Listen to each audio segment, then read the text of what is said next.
going to call the meeting to order at 6:05 of the Community and Senior Services Commission. Commissioner Fisher, would you lead us in the pledge and the prayer? Yes, ma'am. And the prayer? Silent. Let's stand, please. Ready? Begin.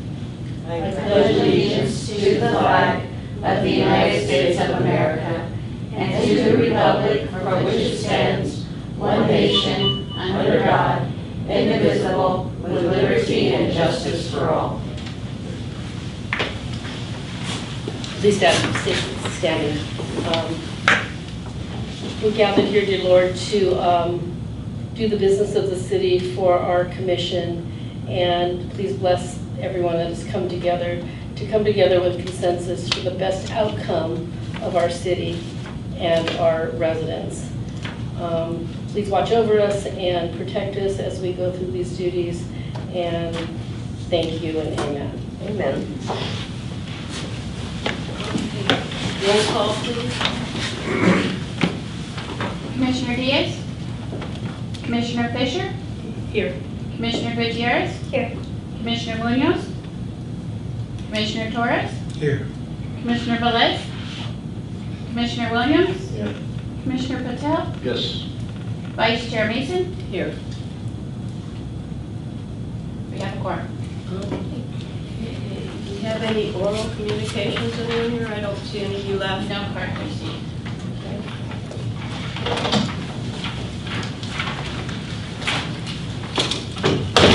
On the consent calendar, approval of meeting minutes. Number 1, May 9th, 2023. Community and Senior Services Commission meeting minutes. It's recommended that the commission approve these minutes as read. Do I have a I make a motion. Do I have a second? A second. All in favor? Aye. Passed. Number 2 is July 25th, 23, the commission's special meeting minutes. And that was in July, so that's going back quite a ways. It's recommended that we approve these minutes. Are they approved? All those in favor? I need a motion, please. I'll make a motion that we approve these minutes. Second? Okay, all those in favor? Aye. Opposed? Passed. Number 3 under approval of meeting minutes, September 12th. We would like to have the approval of these minutes. Do I have a motion? I'll make a motion to accept these minutes. A second? Okay. All those in favor? Aye. Aye. Opposed? Passed. Okay, new business. You're on. We have some new business for you. I know that Commissioner Torres had requested and let me back up a little bit before I get into that. Our last meeting, we actually did not have a quorum, so these items were recycled for this agenda. So the first item that's before you tonight is really a review of the process for hiring and screening recreation class instructors. This was put on the agenda at the request of Commissioner Torres. And so what we would like to do is just to have a brief discussion, answer any questions that the commission may have about that process. So the process really begins, if you take a look at the agenda, it's item number 4. The process really begins with filling out this application. And we call this application, it's an intent to instruct application. And so if an individual or an agency or an organization wants to come in and wants to teach a class, we have them fill out this paperwork. And they put a class proposal together. So the one that's before you, the one that's before you is for the winter session. We're already, past those deadlines, but this was prepared for you for the last meeting. We take the application, we contact the instructor, we contact their references that they have. Our instructors are also live scanned as well, so we do background checks and fingerprinting on them. Once all of that is sign, sealed, and deliver, we enter into a independent contract agreement with those instructors. And so attachment number 2 of that staff report has a sample of what that contract, or excuse me, agreement looks like. This is actually prepared by our city attorney's office. And for each class that we have that you see advertised in our recreation guide and our Discover that we have at all of our facilities, there is an application, an independent contractor agreement to go along with each of those classes. It dictates the manner in which those classes will be taught, the types of class, the location of the classes, times, pay. All of that is outlined in this agreement. Any breach of the contract agreement, we go back and we deal with them accordingly. So that's it in a nutshell, if you have any questions. This is similar to what you've been using before, isn't it? It's a review of the process, yes. Okay. So since I've been with West Covina, this is what we've been doing. Okay. This is our process. Yeah. Okay. Does the city go out and request anybody to, teach certain classes that somebody might have suggested? So what we did when we started reopening our facilities and offering contract classes again is that we did a push through social media, and we posted it on various online platforms that we were looking for contract class instructors. And so we really haven't needed to do that so much because now we have a following, and our reach for our Discover is so much broader than it was before that we're getting approached. So as we get approached, hey, I have a class that I'm interested in teaching, is this something we would be interested in? Everybody starts with that same intent to perform.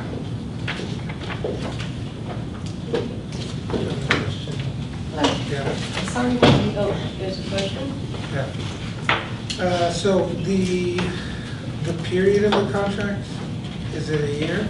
It depends on what it is. Some of them are a year, some of them are done on a quarterly basis, some of them are done every 6 months. It just really depends on the nature of the class and what they're teaching. And the live scan, how often is that done? You do your life scan once, and what happens is after you do it one time, if there's any hits on it, then the city would be notified. So I'm just going to use the first example that comes into my mind. Let's say that someone gets a live scan, they have a clean record, and then for whatever reason, they made some negative choices, some poor choices, and we would be alerted to that. Okay. And then that's how we would know. If it's not already in the system, we're not going to know up front. If it's something new, then we would react accordingly. Do you do the FBI and the Department of Yes. Justice? And then so once we live scan once, then how long does that last? It's in the database until their contract is terminated. Oh, okay. Or you disassociate? Or you- that? yes. Yeah, I think in certain agencies, it's like every 5 years regardless, or 10 years, they'll make you do a re-live scan. No. No. Because it's still active. So when you apply, when you get your life scan, you are filling out an application and you are signing over and giving your authorization to the particular organization, agency, or company that they can have access to those records. And so sometimes the question will come up, hey, I've been live scanned before for my other job. That doesn't work because you only gave that other job permission to receive those records. So the city will continue to receive the records until that relationship is terminated. Oh, okay. Is there any benefit to doing it, like, say, every 5 years? We can certainly ask the question. We do live scan them over here at West Covina Police Department. We can certainly ask the question and then follow up with you. But again, once they're in the database, they're the database and we continue to receive it. Yeah, so if you don't mind, so we live scan at work also. And as long as they're associated, there's no problem. They can work for me, they can work for her, they can work for you, as long as there's an association. When I terminate somebody or when somebody terminates their employment with me, I go in and I disassociate them. So they're no longer with us and I won't be notified if there's any negative activity. So it's when we disassociate them that we're not informed. So if I went out and was arrested for drunk driving and convicted, my company would get a letter from the state like, oops, she's got a felony, she can't work here. Oh, okay. So Got it. So, and then for the reasoning for the ask to was because of the incident that happened with one of our instructors. So was that person flagged for anything prior? That person, we've received no prior notifications. Okay. So any arrests or any potential, anything that could have happened or didn't happen, we would not have been notified because it didn't happen. So Okay. we're notified as something happens. Right. It's just part of due process, if you will. Right, yeah, so there wasn't a lack of communication, it was just, he didn't have anything. We didn't have anything. He We didn't yeah. receive any communication prior that would have sent up any red flags. Got it, yeah. Perfect. That's all the Okay, any questions I other have. questions on this? Okay, number 5 is the concert chair. This is really neat to go to. It's fantastic. Well, I think I was there about 5 or 6 years ago. And you really pick your entertainment for the summer session. So it's really a must that whoever wants to go. It would be neat if you hadn't been there and go once, because you'd really enjoy it. You know, because you'll find all the different bands, everything's there. They have a lot of tapes you can take with you and everything, so you get to know the different entertainment that's available. Is there anybody here that would like to do it this year? I would be interested in it. Okay, and anybody else? Okay, great. Depends on the date. Pardon? Yeah, Oh, yeah, I need the date. I don't think we know the date yet, do we? We do know the date. Oh, good. It's not, let me see. Let me pull it up. It's typically in January. Oh, okay. Give me just a minute.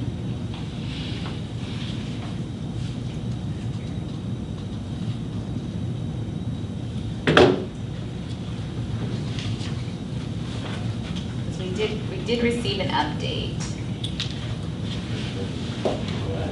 Okay, so this year's concert share is scheduled for Thursday, January 18th. Is it going to be in Diamond Bar again? or- No, it is not in Diamond Bar, it is in the city of Whittier. So it hasn't been in Diamond Bar for a couple years. I know that was like the hub for concert share in the Yeah. past. Right. That's not so much Oh, anymore. okay. So they've gone other places. Okay. It starts at 9 a.m. and ends at 12 p.m.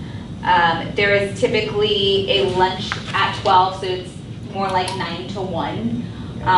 Obviously, if you want to participate, you know, the city would pay for, it's about $15 for your participation in your attendance and concert share. And we just ask that the commission provide, $25, my mistake. And we just ask that the commission please provide us with two individuals that they would like to send. 2 choices, so. So both of them can go, we just need Yeah. 2 names. Oh, yeah, yeah. Okay, it's fantastic, I'll tell you. It's really great. Anything else on this? Anybody, questions? or anything? So who, We need a motion. yeah, we need a motion. Yeah, we have them. Oh, No, we have, yeah, we do. just selected them, but we need a motion to approve Oh, a them. motion. Commissioner A motion for Sherry and Jennifer to go to the concert share January 18th, 2024. Sherry and Cecilia. Oh, yeah, oh, I'm sorry. That's okay. That's okay. Will I have Can I make a a, yeah, motion? you sure can. I'll make the motion. Is there a I'll second? second. Okay, all those in favor? Aye. Okay, pass. Oh, you're gonna really enjoy that. It's a lot of fun. It is, it's a lot of fun. Yeah, get a lot of things for kids too there. Okay. So we're gonna go ahead, we'll get, the staff will reach out to you, we'll get you guys registered, you will be going with our staff members. I know Vanessa had intended to be here tonight, so you would have had an opportunity. For those of you who haven't met Vanessa, she's fabulous. She's just a little bit under the weather, so she just thought it was best to stay home and not spread. Yeah, it's Yeah. great, it's a great experience.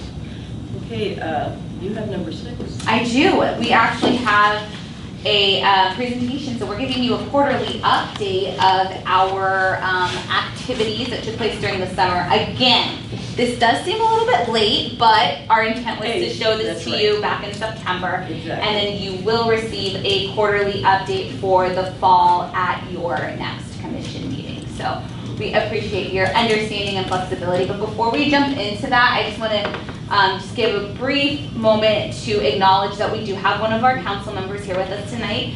So we have our District 4 Councilman, Ali Contis. If you want to say a few words before we jump into that, please begin. I'm just here to give support to our commission. Here to be a help. I don't have anything in particular to say, I'm just excited to get to be here. So thanks for having me. Glad you're here. Thank you. Glad you're here. Thank you so much. And not a- Give us just a second to get it all organized. Okay.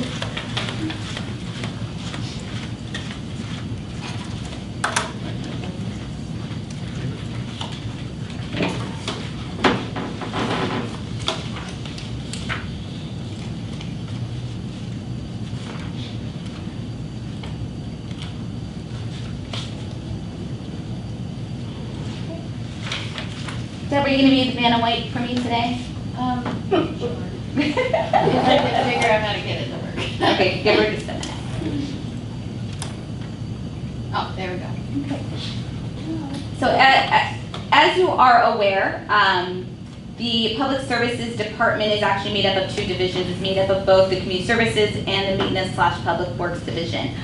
There will be some changes in the future, but at the time that this was produced, this is before those changes. Again, we're here tonight just to give you, the commission, an update of the activities, the events, and the programs that took place during the summer months.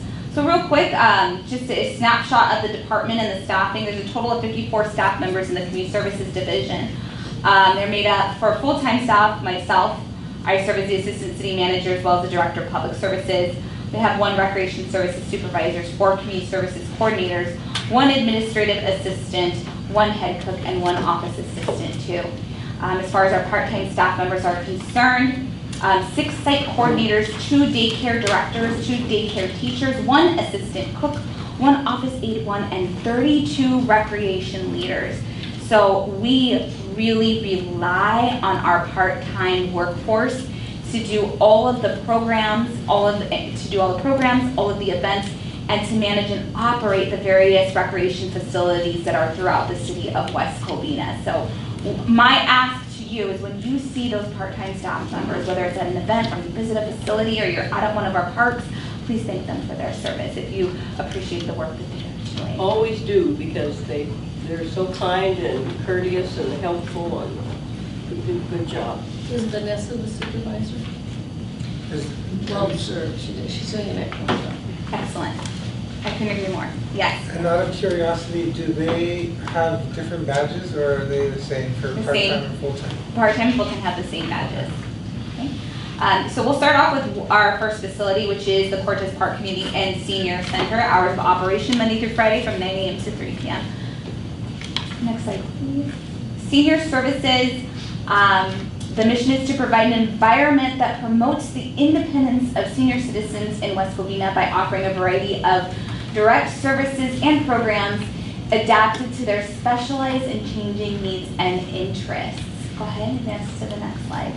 So these are the full-time staff members on the recreation side, minus 1 full-time staff member picture that are over at the senior center. So meet the team up on top. Vanessa, our recreation services supervisor, is housed at the senior center, as well as Leslie Godinez and then Joseph Gonzalez. And those are followed by our head cook, Holly Smith. One of the pearls, I like to say, of West Covina is that we have a full-time chef. We have an actual culinary staff that provides meals. So we cook our meals for our seniors, which is super special. You're not necessarily going to find that in other senior centers. They typically contract out those services, but we're very pleased that we're able to do that for our community. Our site coordinators, our office aide, and then our recreation leaders that report to that facility are listed on that slide. So assistant cook, Christina Funch, site coordinator, Laura Fierro, office aide, Natalie Ramirez, and our 3 recreation leaders, Marlisa, Jaden, and Siva. And I think, so we have a video clip of one of our dances, one of our senior dancers that we held at the senior center during the summer months.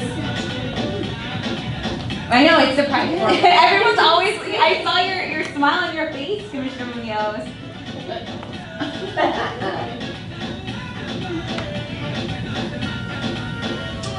And that, my friends, is how you stay independent. That's right. That's right. And that really is the goal, you know, it's really a lot of programming that promotes independence.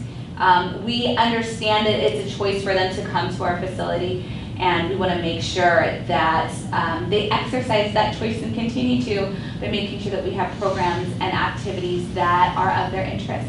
And this is Chris F. Irvin. Go ahead. Can you put the volume on? And then start it.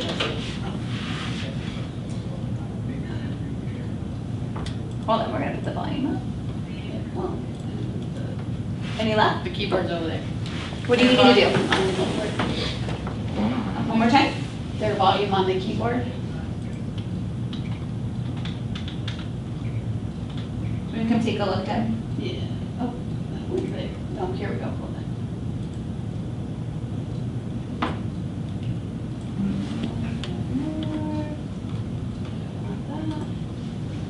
Let's try that again.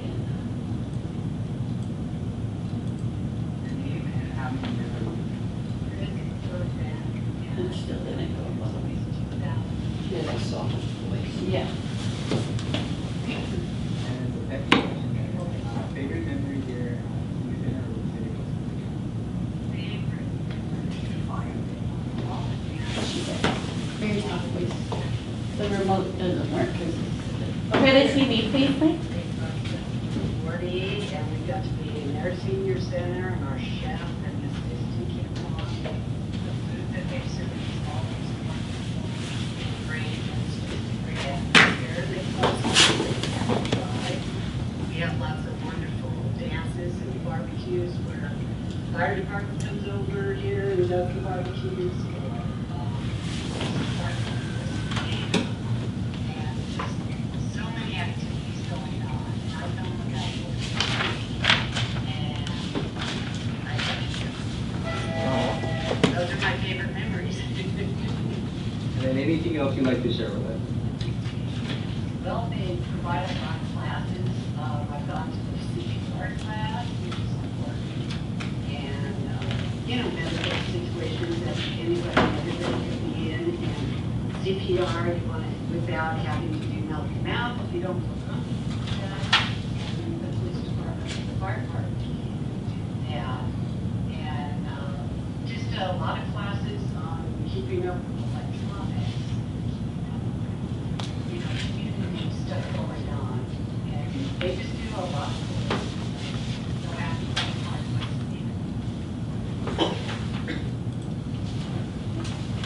And these pictures are from a tournament, a pickleball tournament that our seniors at the senior center played in over at the Cameron Community Center, again, during the summer months. So as you can see, they're very active and engaged. Another one of their programs, they actually went over to the city of Duarte and had a pool party with the seniors over in Duarte. So we try to, you know, get out, socialize, meet new people, make friends. Go ahead. Okay. So here are some of the logistics from the senior center. Just we're reporting out to you because we do have a responsibility to inform you of what the numbers look like. So meals served in the month of June, 1,927. Meals served in the month of July, 1,886. Meals served in the month of August, 1,769. Attendance in classes. So in June, 944. July, 1,242. And in August, 1,060. This is a listing of the various senior center events. There was a summer paint party with 12 participants. We had a Father's Day event, 152 participants. Movie nights at the Gardens. Sherry smiling. 12 participants. July 4th, July event, 180 participants. August, they do something every Friday. They call it the Cooler Cortez Fridays. And so the 5 activities that are listed under that heading, so the Welcome Summer Party, 140 participants, Chef with the Chef, 50 participants, Palooza, 42 participants, and Barbecue Bash, 160 participants, all fell under those Cooler Cortez Fridays.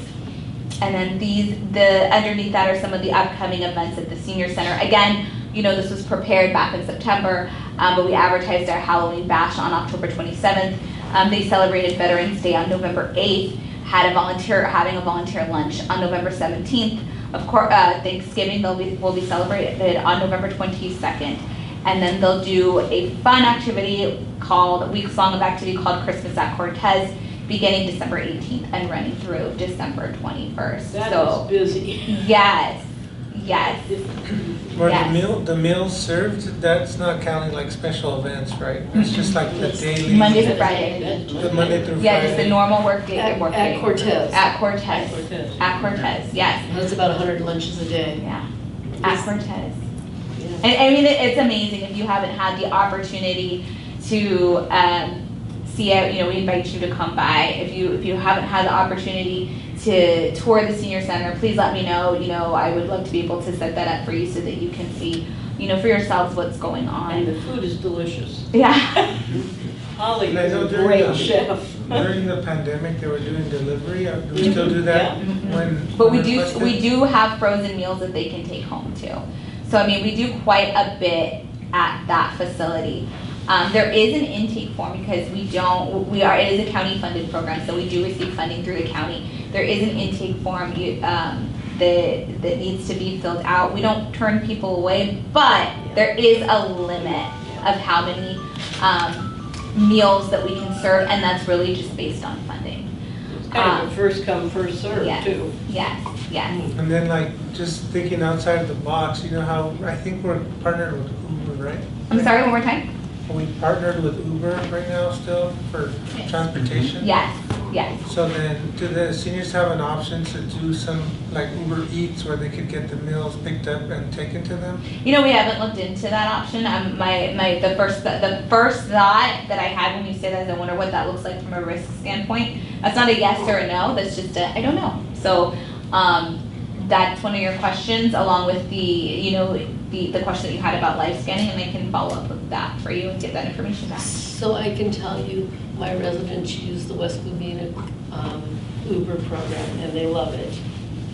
And they also have Uber Eats, and not through West Covina, but it's highly utilized.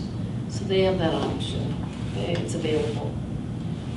Yeah, maybe you could give some insight into how they, I just think it would be.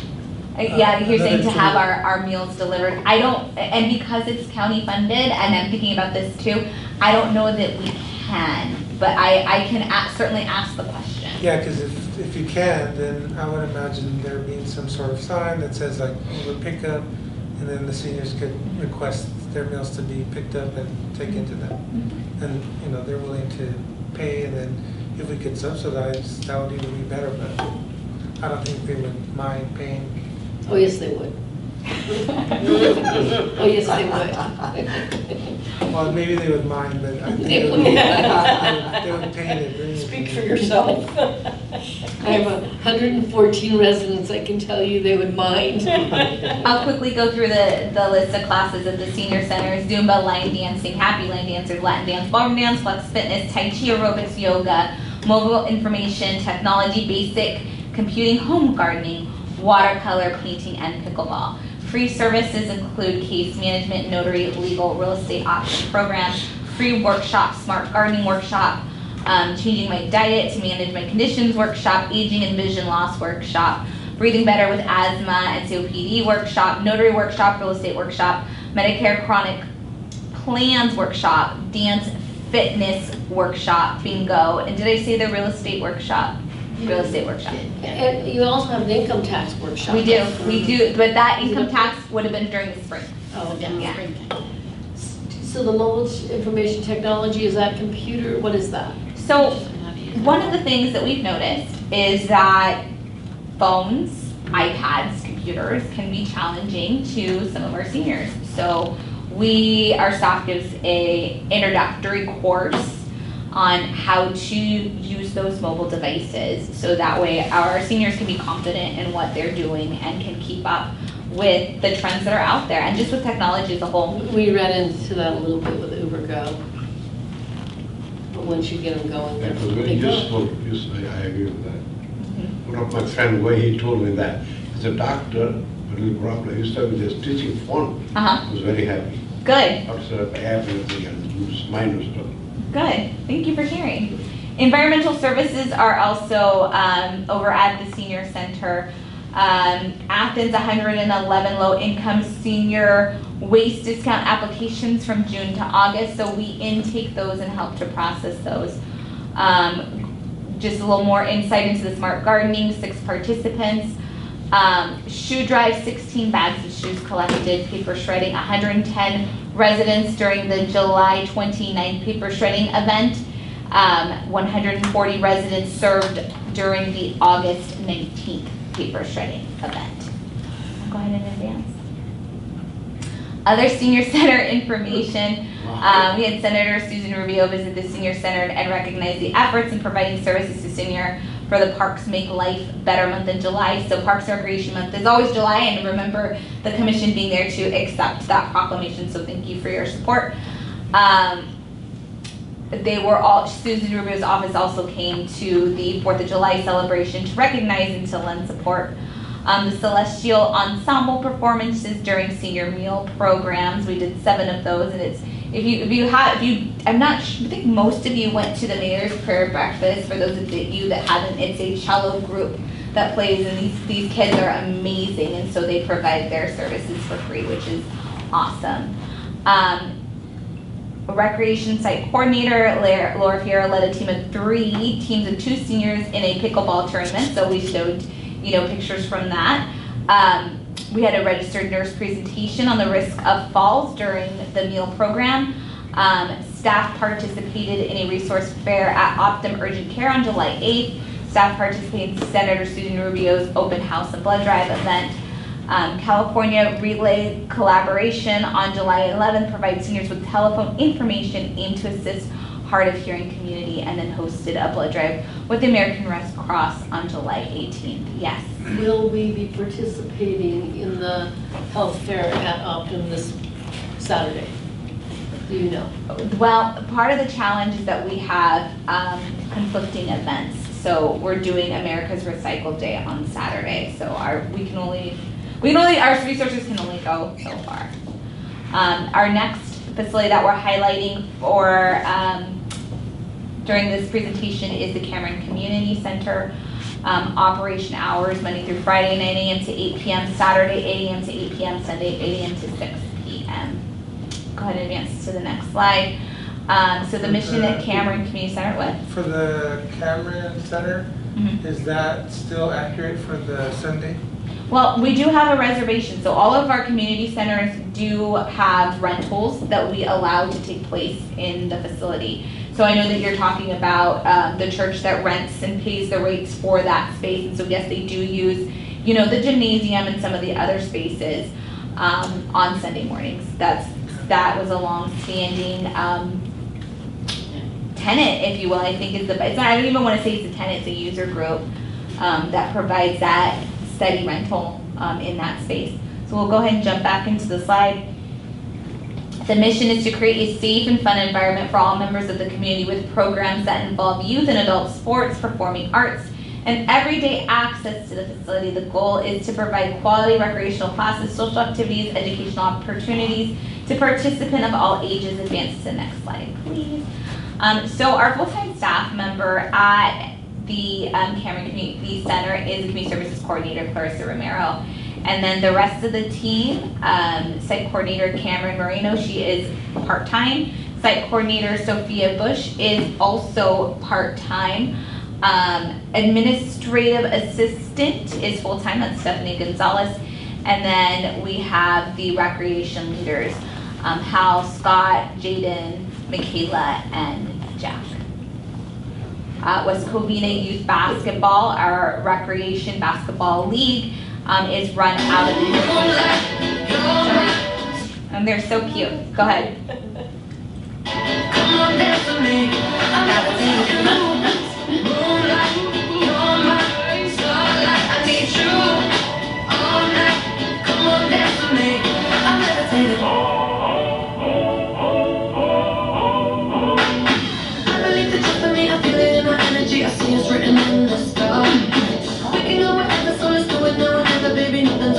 It's fun to watch, you know, the kids practicing and learning the skills.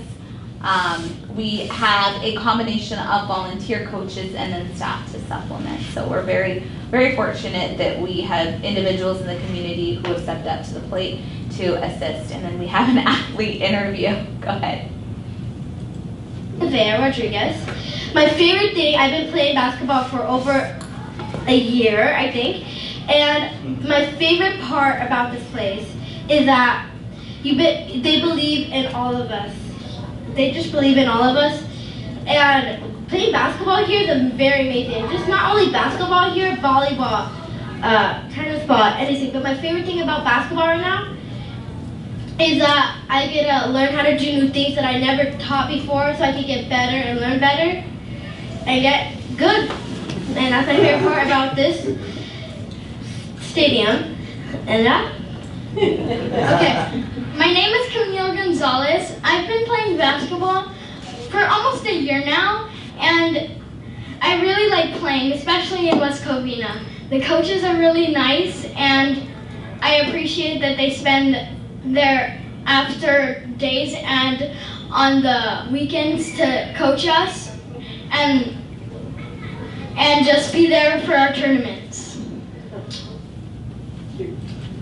Very nice. Thank you. So here's some of the numbers. So karate class, 40 participants, and this is for the month of June. Dance class, 21, volleyball academy, 45, youth basketball, 125 participants, adult basketball, 132 participants. In the month of July, for karate, 39 participants, dance classes, 22, volleyball academy, 45, youth basketball, 125, and then adult basketball, 132. And then the month of August, karate classes, 40 participants, 23 for dance, 55 for volleyball, 125 for youth basketball, and adult basketball at 132.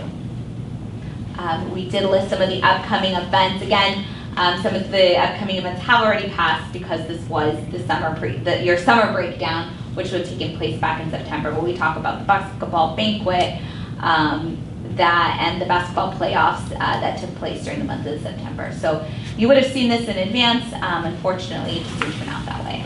Go ahead to the next slide. Our next facility that we're showcasing tonight is the Shadow Oak Community Center.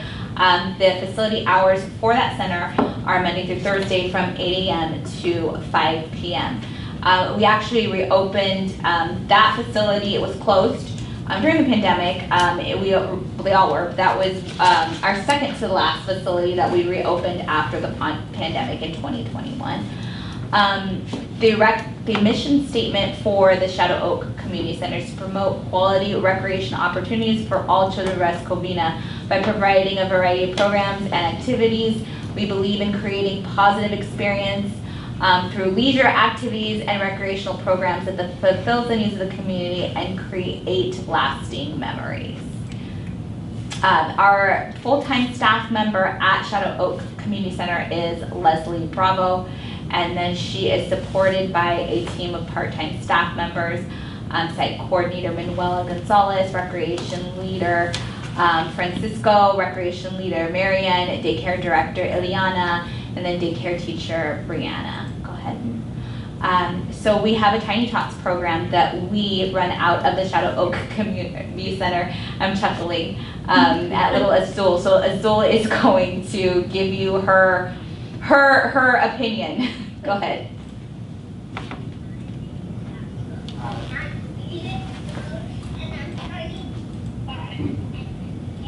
You're very happy.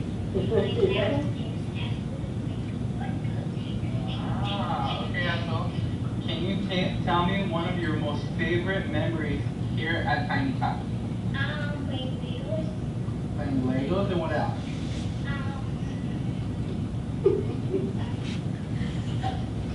What are those?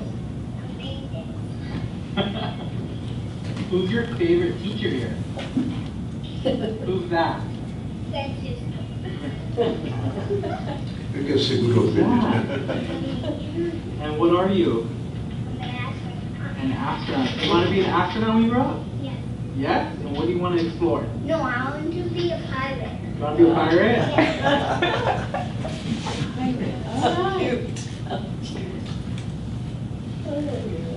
So these are some pictures from some of our classes. We also have workshops that we do at Shadow Oak. Again, these are just pictures from those programs, whether it's Tiny Tots and the various other activities. So we'll break down the numbers. So June, Tiny Tots, 16 classes. AGI class was 6, Young Rembrandt's class 8, Piano 4, Stretch and Tone 13, and then Mount SAC Mobile Information and Technology 10. The month of July, Stretch and Tone 11, Spanish Enrichment was 6, AGI class was 6, Let's Get Crafty, that's one of our workshops, was 15, and another Let's Get Crafty for bead making was 10, Tiny Tots 5, Piano 5, Young Rembrandt's 8, and then our Mobile Information and Mount SAC 10. And then August, another Let's Get Crafty workshop. They made slime. That was the picture that led this section, which was 8, Tiny Tots 5, Piano 2, Mount SAC Mobile Information 10, and then the Mount SAC Healthy Aging class, which started in August, was 6. So we've been slowly reintroducing program into that space. It does take some time to build up those numbers, but we've been encouraged, and especially with Tiny Tots, just to see the participants and how excited people are to attend those classes. The last facility that we opened up after the pandemic was our Palmview Center, and as you may or may not know, we've actually earmarked that facility to really be our host facility for our adaptive recreation program. Operating hours for Palmview, Monday through Friday from 9 a.m. to 5 p.m. and then Saturday from 11 a.m. to 4 p.m. Go ahead and advance to the next slide. So the mission for Palmview, to provide social, recreational, and vocational programming to help the lives of individuals with disabilities by providing fun, safe, and engaging programs through adaptive recreation. So our full-time staff member at Palmview Center is Miguel. And Miguel is supported by 3 part-time staff members, our site coordinator, which is Emily, and then 2 recreation leaders, Deontay and Ashley. This is pictures from the summer barbecue that was out, and it's a small team, but it's a mighty team. We get a lot of participants. There's very much a need that we're filling in the community. By offering the adaptive recreation programming over at Palmview. Go ahead and press play.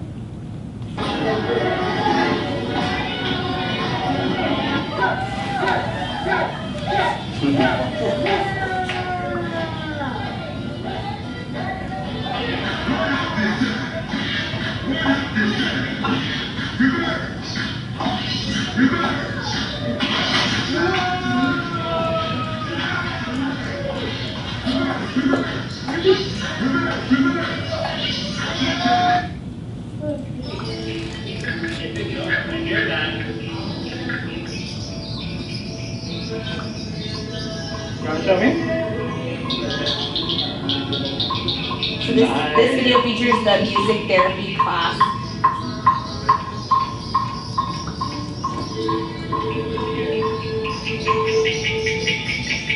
There you go, good.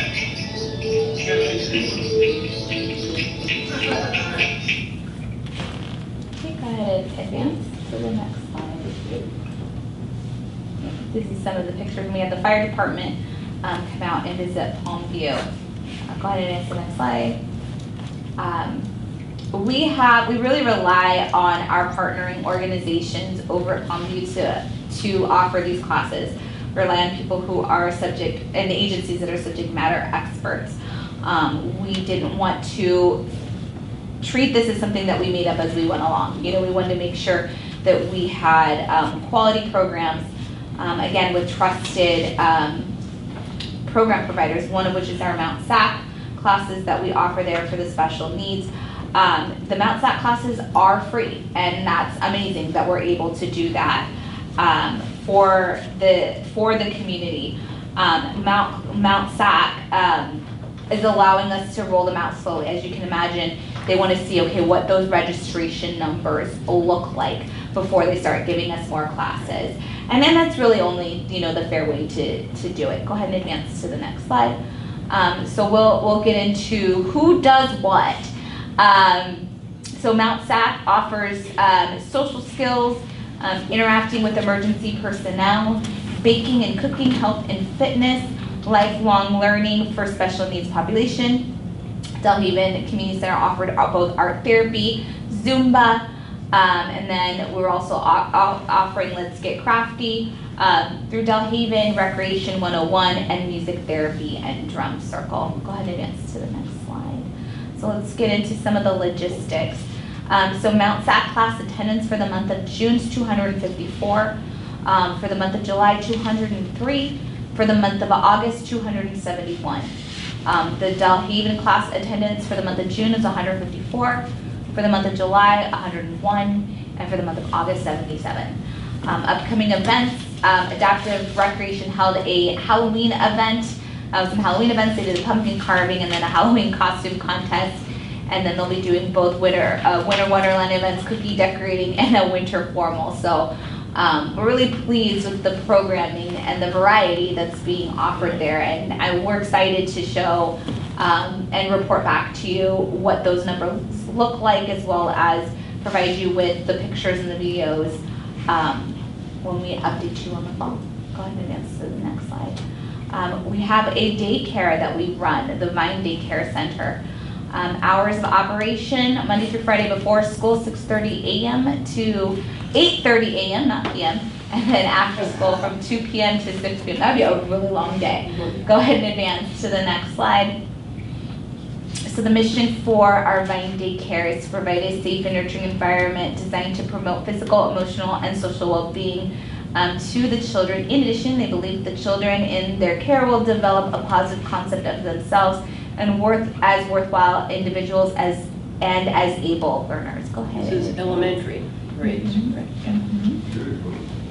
So our daycare director is Alex Rosales, and she is supported by a team of part-time staff, a daycare teacher, and 6 recreation leaders. So Madeline, Jesse, Sarah, Janet, Teresa, and Sinai. Go ahead and advance to the next slide. So for the summer months, you know, we still offered a summer programming. It's not your typical after-school hours. So for the summer months, this is the list of the excursions that they went on. They went down to the Santa Ana Zoo. They went to the Aquarium of the Pacifics. They went to Mott's Berry Farm, Science Center, Irwindale Pool. They went to movies. They went to Yogurt Land. They went to the Montebello Barnyard and John's Incredible Pizza. Daily activities during their summer program included breakfast. They do a little bit of learning, free play, STEM-based crafts and activities, group games, and movie time. So we weave that in with their excursions, and these are some of the pictures from the activities that they participated in. Question, Irwindale Pool. We don't partner with West Covina Unified for our pool? It may have been availability. It's not that we can't do it, but it may have just been availability on the day of the week that they needed to go. Go ahead. I'm sorry, I'm not positive, and I don't want to speak out of turn, I don't know for sure, but I'm not positive that they were offering recreation swim. I know they were offering lessons, every program we can run at an aquatic facility, but I'm not sure if there was hours for recreational swim, so I think that might have been behind it as well. So we're going to give you an overview of the sportsplex for the summer months. So let's go down to, so we still did our ESPN celebrity softball game. I know, that's a fan favorite. We've held our State of the City, the annual State of the City dinner.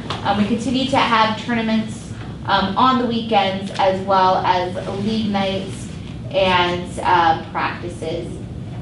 Go ahead and advance to the next slide. And we're gonna take a look at West Covina citywide events for the summer months. Summer concerts.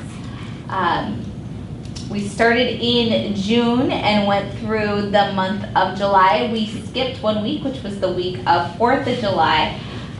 Go ahead and advance to the next slide. Again, more pictures just of the fun and gives you an idea of the overall atmosphere of the concerts of the parks. It was very timely that we went through and selected who would be our commissioners attending concert chair this year. Another summer event that we had this summer was our Cool Kids of Summer. We held it at 5 locations throughout the city of West Covina: Cameron Park, Sportsplex, Cortez Park, Palm View, and Del Norte Park.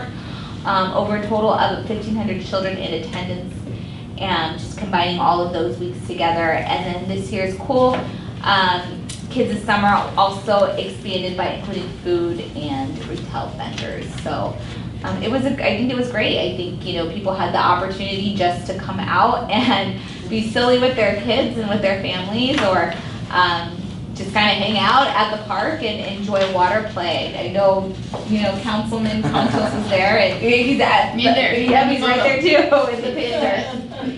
Joining in. Oh, there he is, on the fun. all wet.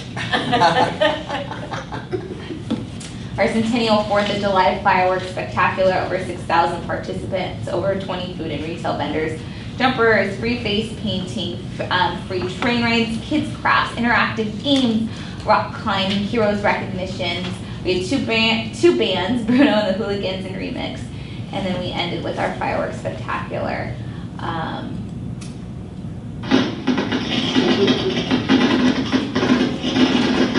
That was beautiful. Thank you. That was really something.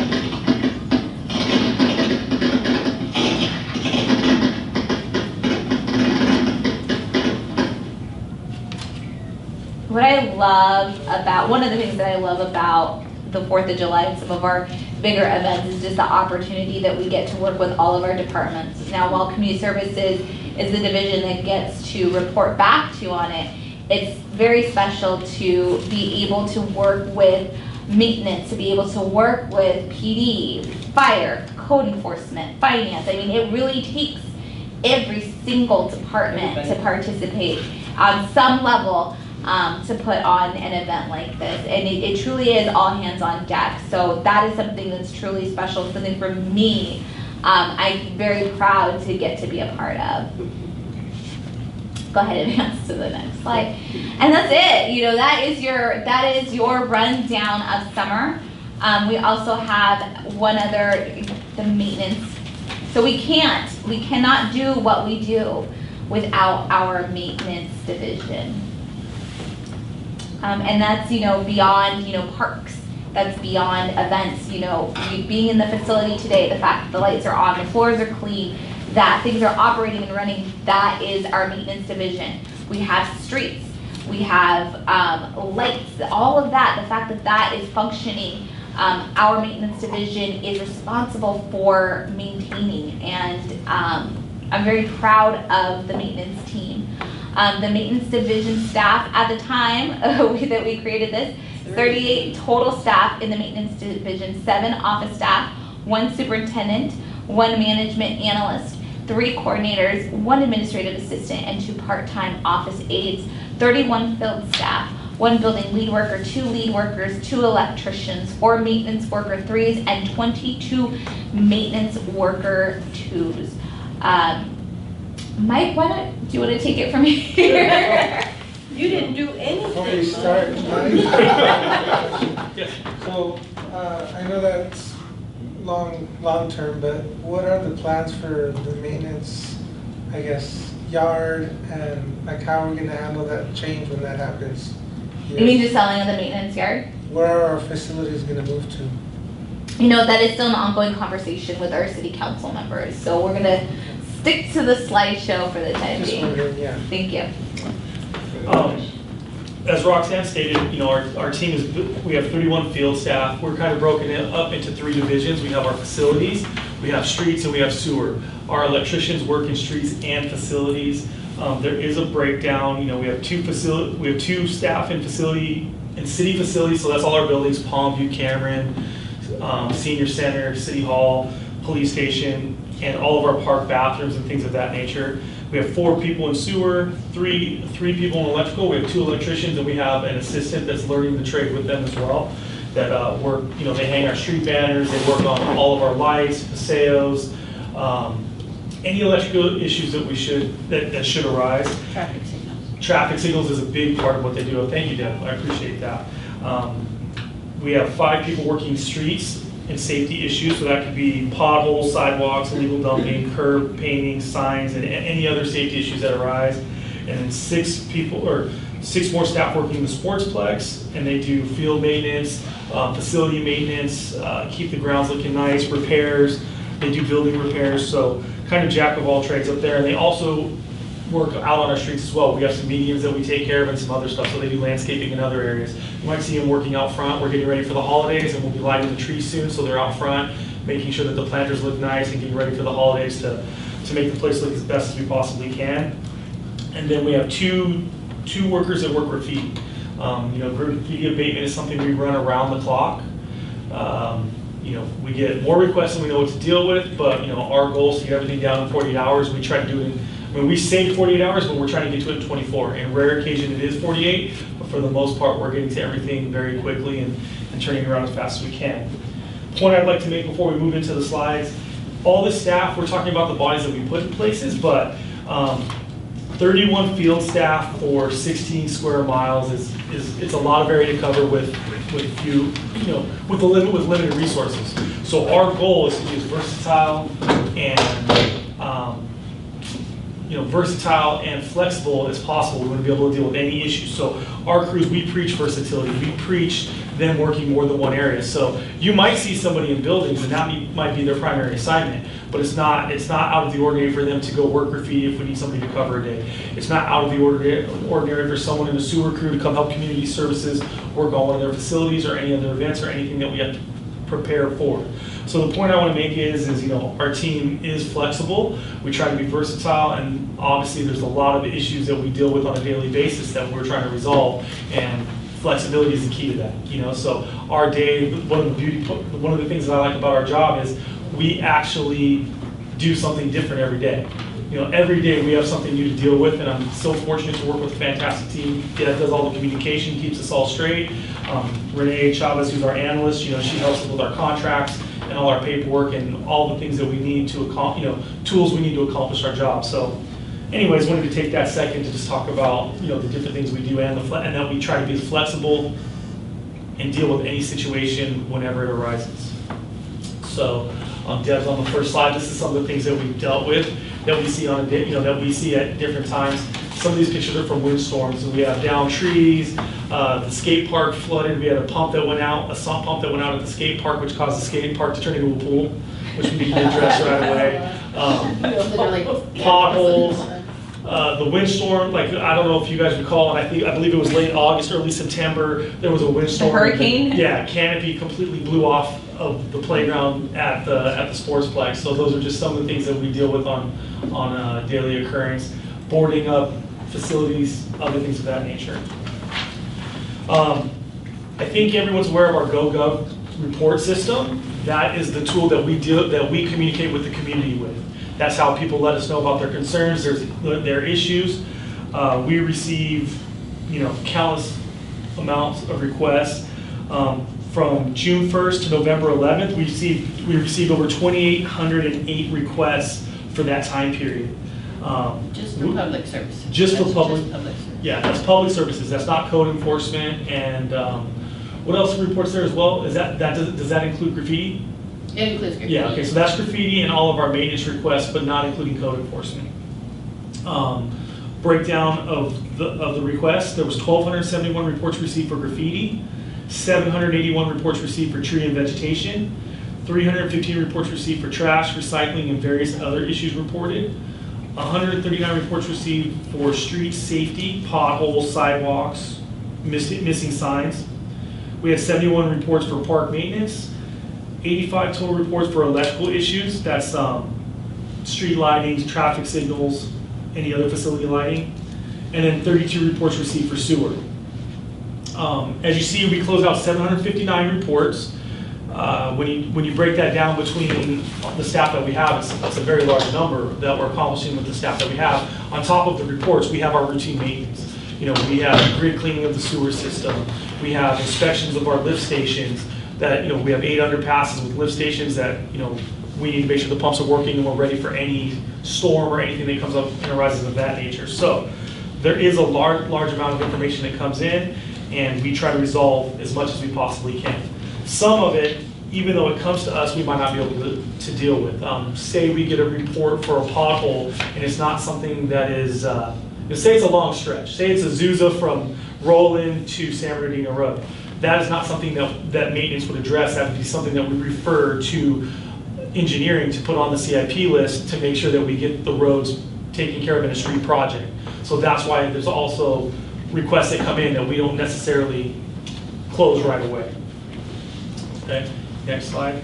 We have a breakdown of how everything comes in. I don't think I'm going to go into every request here, but want to point out, obviously, in that time period, we have 1,271 reports for graffiti. Fallen branches, trees. We have a beautiful urban forest here in the city of West Covina, but we have over 33,000 trees. We're on a trim cycle, and that trim cycle is vacillated between the years. Currently, we're on a 5-year trim cycle, but you know, some people like their trees trimmed every 2 years.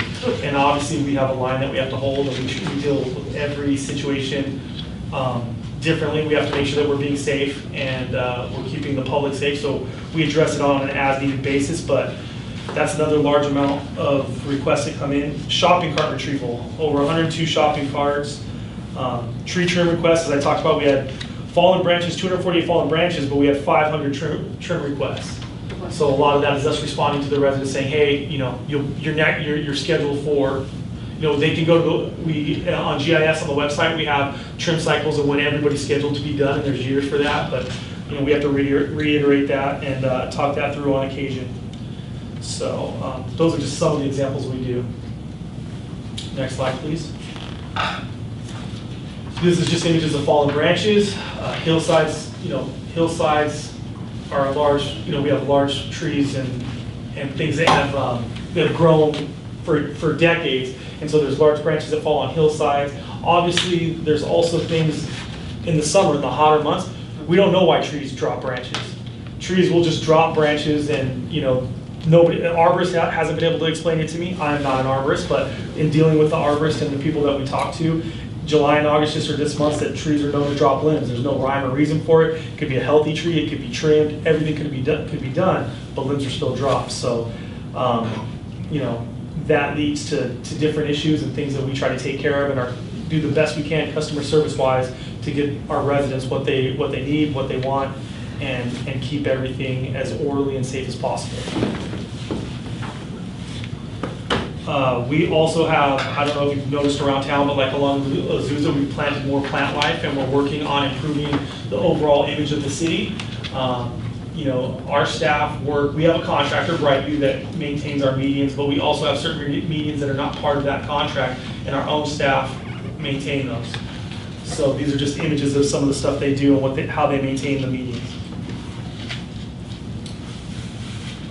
Red curb, crosswalks, updating, painting, you know, all intersections, turn pockets throughout the city. That's something we try to stay on top of.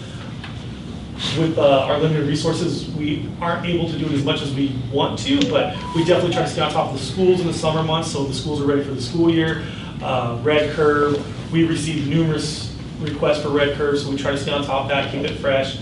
On top of the safety, you know, obviously safety is first and foremost, but obviously keeping the city looking as best as we can. So those are some images of our staff working hard. Sewer maintenance, we have hundreds and hundreds of miles of sewer throughout the city, and there is a process and things that we are required to do to maintain that's working properly. So we try to make sure that we have cleaned the entire city every year. Depending on workload, depending on issues that comes up, we don't always hit our goal, but we try to clean as much as we can. So we do grid cleaning, hot spots. We know there's areas where there might be a large concentration of homes and things come together, and grease and other things start to compile in the sewer, which could cause backups, which obviously is a risk for the residents, and also there's fines and health concerns. So we make sure we hit our hotspots monthly, we run grid monthly, and like I said, our goal is to clean the entire city once a year. So every line has been run once a year. In addition to running sewer line and cleaning sewer lines, we also camera sewer lines. So that's looking for issues that may arise. You know, maybe a line starting to collapse. You know, sewer lines are not pressurized lines, so they're not. It's obvious when you have a water leak. It's obvious when those things arise. But sewers are different. You could have a problem in a sewer line and not know. The line could be completely crushed, gone. So in addition to running the sewer line, we also try to camera the lines as well to make sure that we're staying on top of any repairs or anything that needs to be done. Tree roots affected, construction, it could be various things, but we're trying to keep an eye on that as well. This is just park maintenance, some new fence we put up at Gulfster Park. We discussed the skate park flooding, wood chips at some of our playgrounds, just repairs to playgrounds, repairs to canopies. Our goal is to make everything as safe as possible. We've been working very hard to improve our playgrounds, to get rid of wood chips and go to pour and play, to make sure that we have safe surface for all the kids, and get rid of liability for the residents and ourselves, and make sure everyone has a safe environment. Like, were we able to repair the canopy, or did we have to get it replaced? We were repairing one portion on the main part, the pavilion. There was a portion that we had to replace. That we were actually able to pull back over and restrap. So luckily there was no main tears there. There was a couple breaks and some straps, but we were able to fix it in-house, and that one's good to go. Okay. Illegal dumping, this is another issue that we deal with on a daily basis. We've added illegal dumping to our contracts. We supplement staff for it. We're looking at every option. We've worked at putting in covers that have lids on them so you can't just dump over the top. We've just recently put in locks, which we're experimenting with to see if those work. In some cases it does, in some cases it doesn't. As you can see here, people will dump anywhere and leave anything from mattresses to construction, construction waste, anywhere they can. Big problem. Yes. Lloyd does a good job picking that stuff up. Yeah, Lloyd sees us once a week. In addition to other things, small tasks that we deal with, the street signs. This could be our stop signs, the names of our signs. We have, there used to be a dedicated crew. We no longer have a dedicated crew. We actually just spend a couple days a week and try to fix as much as we can. City image, the safety of making sure everything's marked correctly is important to us, and so we do work on that as much as we can. This is there was a traffic accident down off of the Aimore and Shadwell Drive. Bus shelter was completely taken out, so this is something that we would, that arises. Not every day, but more often than you think, and that's a shelter we weren't able to save, so we had to completely remove that shelter. Is the city responsible for the bus things? The bus shelters? Yes. Yeah, the city has bus shelters, and Foothill Transit has signs and postage itself. So there's some that we own, there's a company that owns others called Clear Channel, and currently we're evaluating that whole system. Okay, because in front of my building, there was a bus stop, but I was told we paid to get it removed, but it's back. But that's not the problem. There's an outlet, there's wires coming out of a PVC, and I thought it was the bus. And it's on Sunset, where the bus stop is. I'm making myself a note right now. Okay, thank you. I didn't know that was our responsibility. If I recall, the bus shelter's ours, the sidewalk's ours. If I recall correctly, that shelter wasn't put in because of ADA concerns, because of the width of the street. I don't think it was a matter of the city saying, hey, we don't want it or not. It's been some time, and then it was requested back, but. Okay. So yeah, it's a PVC coming out of the ground with some wires. And somebody's either going to trip over it or do something with the wires. Thank you. And obviously the go request is a good place to send that in. Everyone here has my email. If you need to shoot an email and a picture, my cell phone number, whatever's best. Do you know we get it to you tomorrow? I'm making a note of this, so we're good on this. in addition to the plants on the medians, the city has been working on adding monuments. We have a very talented crew that have become better masons every day, and they are out working on monuments. Depending on time of year, when we have the time available, we like to do 2 a month, and you've seen them. We've hit all the freeway entrances. We're working on our way on the outside of the city, working from the outskirts of the city on the main arterials, and working our way in. I think we've put in 9 now, and like I said, our goal is to keep going. So when you come into, you're welcome to West Covina. We will continue to add plant life and just completely improve the appearance of the city, and want to make a welcoming environment as everyone comes in. Do you know what fund we're using to put those signs in, what money? Currently, we're using street money. That's what we're using for it. It's out of our maintenance supply budget. This is just an example of pothole repair and other street repair, cross gutters, things of that nature. These are small jobs. Like if you look at the pothole in the middle, that's a job that would be past us unless we grinded the whole street and did that.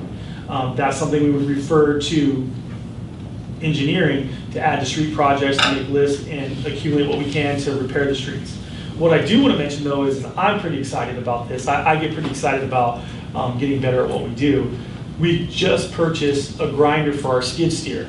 So we wouldn't be able to do whole sections of streets, but if a 10 by 15 section like you see in the middle there is done, we would be able to grind it, re-asphalt it, and make it a pretty patch. So areas where there's turn pockets, turning lanes where you see that are really bad, Roland just before Lark Ellen is a spot. It's a school where it's not a complete street project, but just a little bit out of our grasp at this particular moment. Those are tools that we're trying to get more efficient with, so we can do a better job and make more long-term solution or more long-term repairs that should last longer. So, like I said, hopefully you'll start seeing that stuff soon, and you'll be able to tell because you'll see squares, not circles. Currently, we use a material called coal patch. And there's different kinds of coal patch for different season, but you kind of just fill it in everything, you level it, base it, push it down, compress it, and make sure it's good.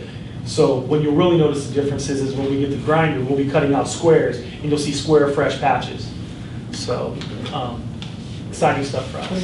When you're doing striping for the streets, do you guys typically go off of the app, just kind of complaint-based, or, because that's always my thing when I'm driving and the striping is just faded or completely gone. Do we proactively address that, or we just wait to get requests in?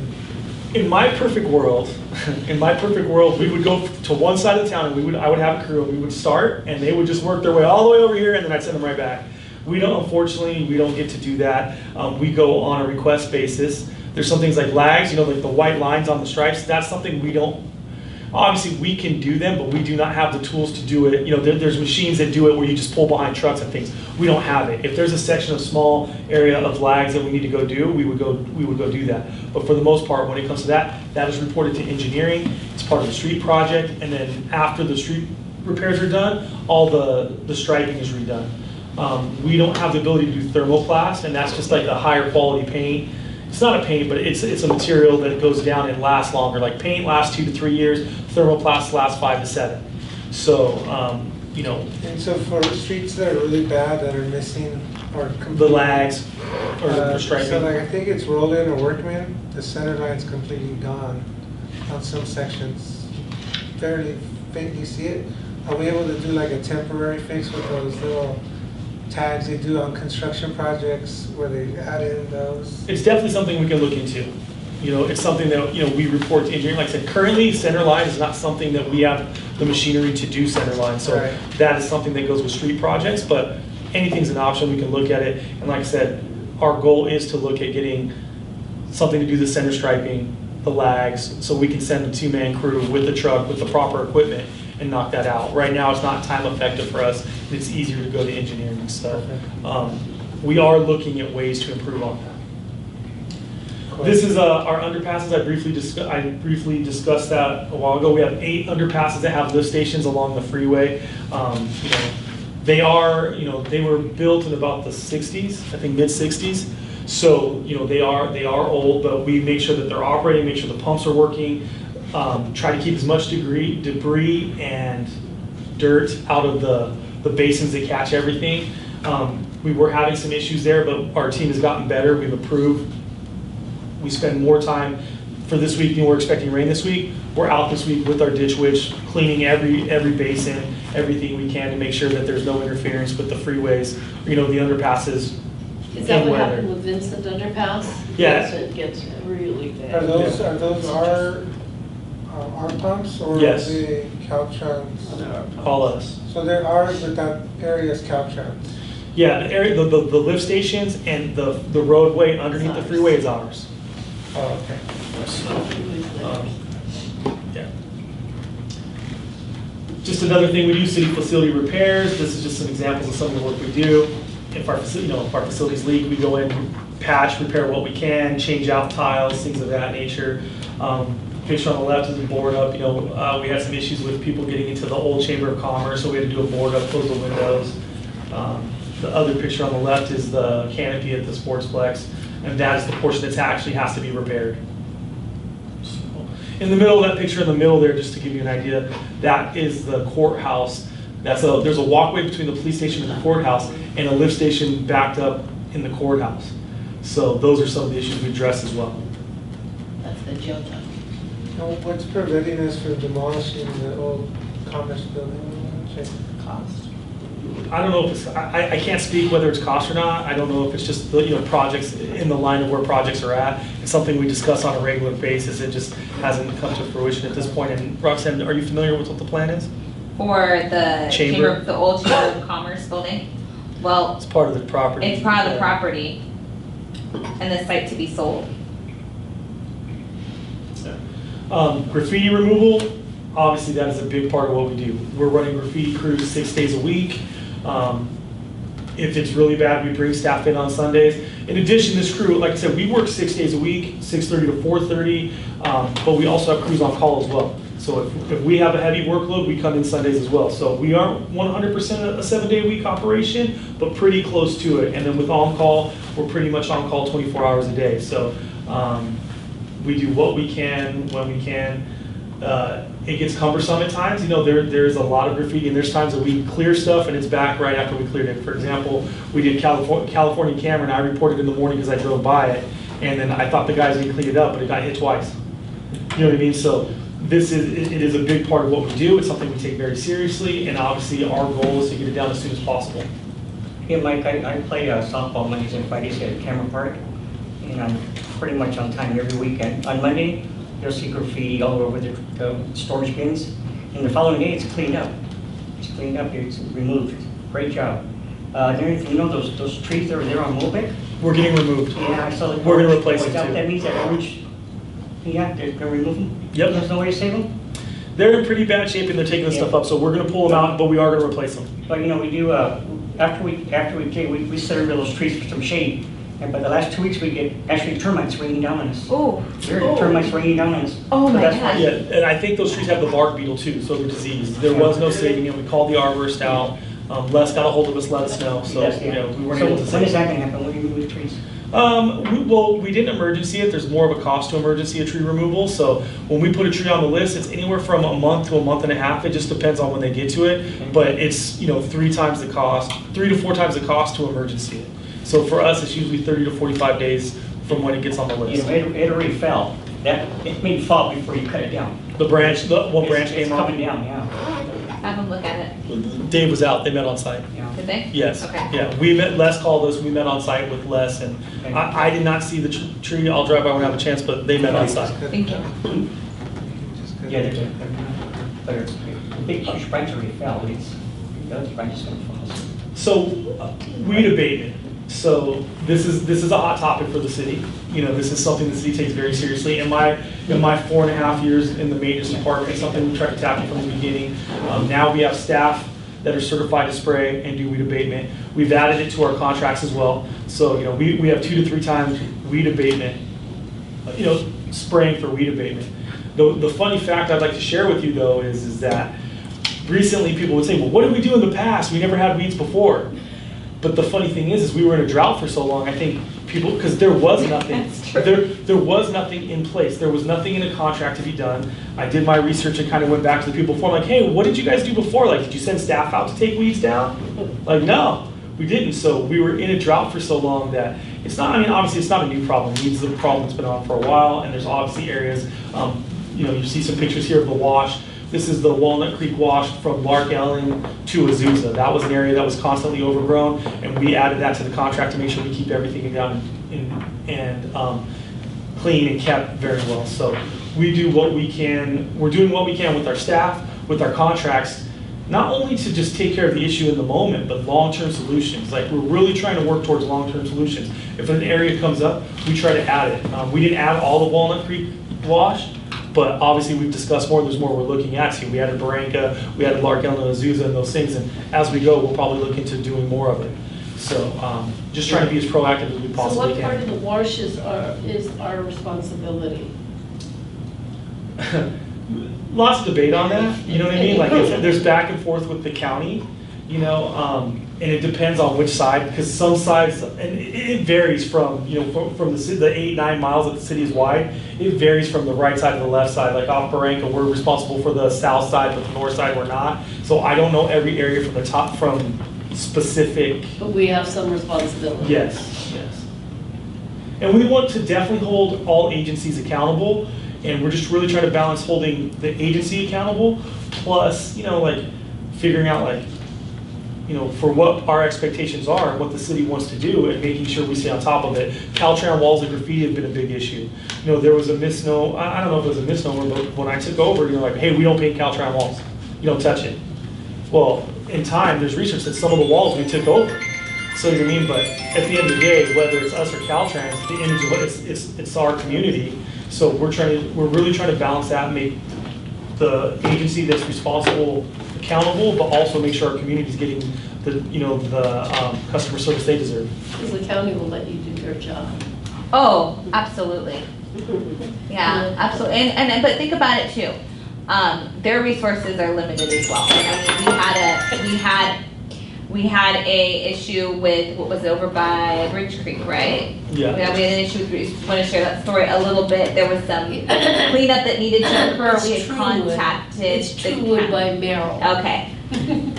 Well, we had contacted the county for that cleanup work to be done, and it kept getting pushed back.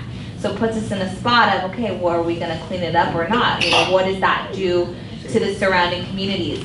Sometimes we do clean it up and sometimes we don't. And sometimes this county is able to send someone out sooner and sometimes they don't.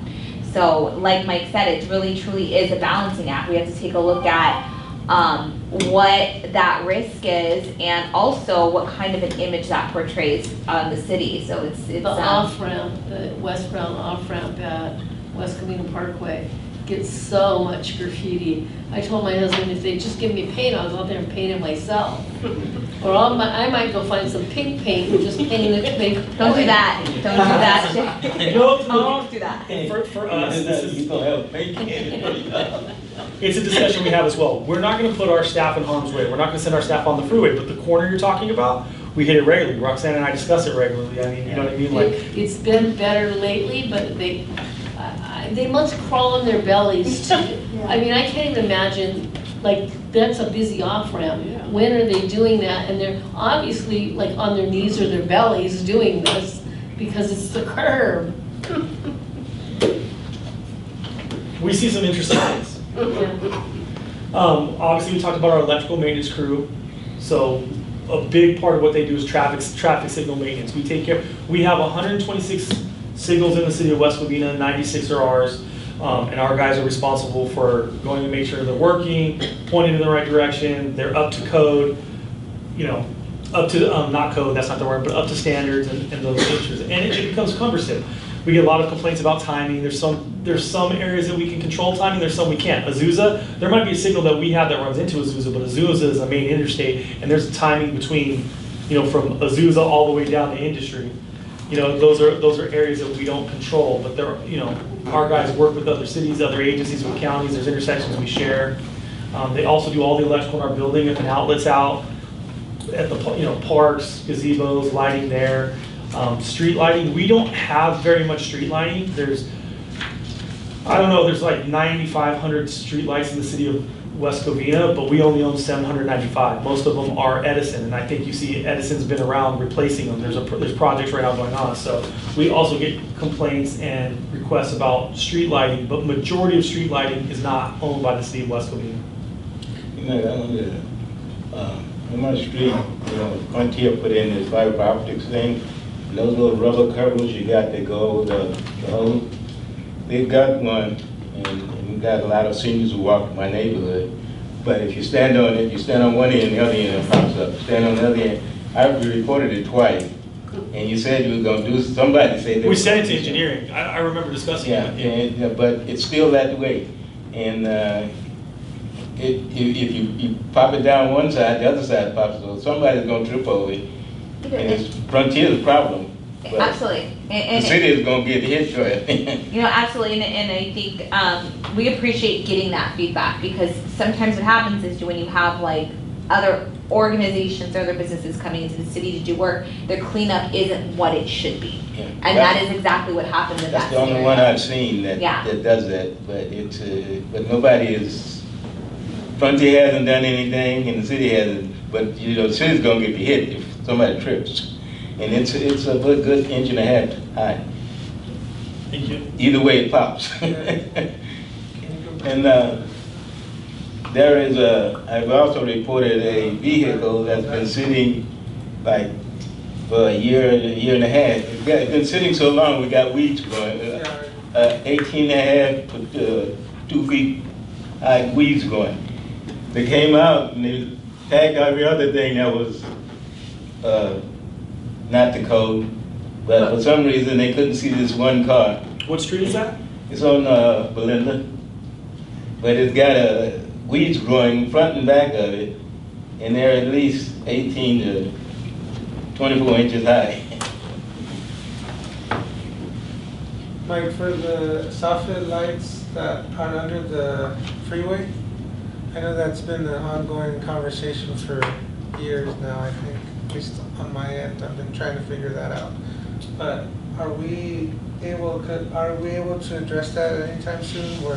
Because we upgraded the entire city to LEDs, right, with Edison for that program they had. But all the underpass lighting, the Caltrans lighting, it's still that yellow fluorescent light. And so a lot of our underpasses are very dark and just very unwelcoming. I say that because I live really close to portals, so sometimes I do walk under Sunset, and that underpass is very dark. And so at some point, I think our city engineer we had at the time said they were going to look into it or to see what we can do. We can follow up with engineering. I think sometimes too there is a line, and I think sometimes that line gets a little bit blurred. What are truly maintenance functions and what are truly engineering functions? And so projects like what you had discussed about with Frontier, we let our partners in engineering know, and we notify them, and we'll most definitely follow up. It's an engineering function, and just like you alluded to too, the lights in the underpass, that would be an engineering function. So maintenance maintains, but installation new, anything along those lines would be engineering. But yeah, we can absolutely follow up and find out what the status of that is. That's interesting. The reason I say is because sometimes they're out, right? Sometimes there's 2 or 3 that are out. So then at that time, then it becomes maintenance. Mm-hmm. But then if we're talking about switching the entire system, then it switches to engineering. Mm-hmm. But what I was imagining was something as simple as getting our maintenance crews to change them out to LED bulbs and be done with it. It would be very simple, and it would make the underpasses so much safer. Currently, and I don't want to speak 100% out of turn, but I think 3 lights are out. We reported to Caltrans, and Caltrans replaces it. And I need to double check that. I want to fact check that, and I'll let you know. I'm not 100% on that, but I do not recall our guys working on any of the Caltrans lighting under the underpasses. And then that's interesting too. Who was it that told you that there was going to be an upgrade or something? Who was our previous city engineer for a minute? Wildan? I think it might have been. Was it Wildan? Okay. But he's no longer with us. No, was it Miguel? No.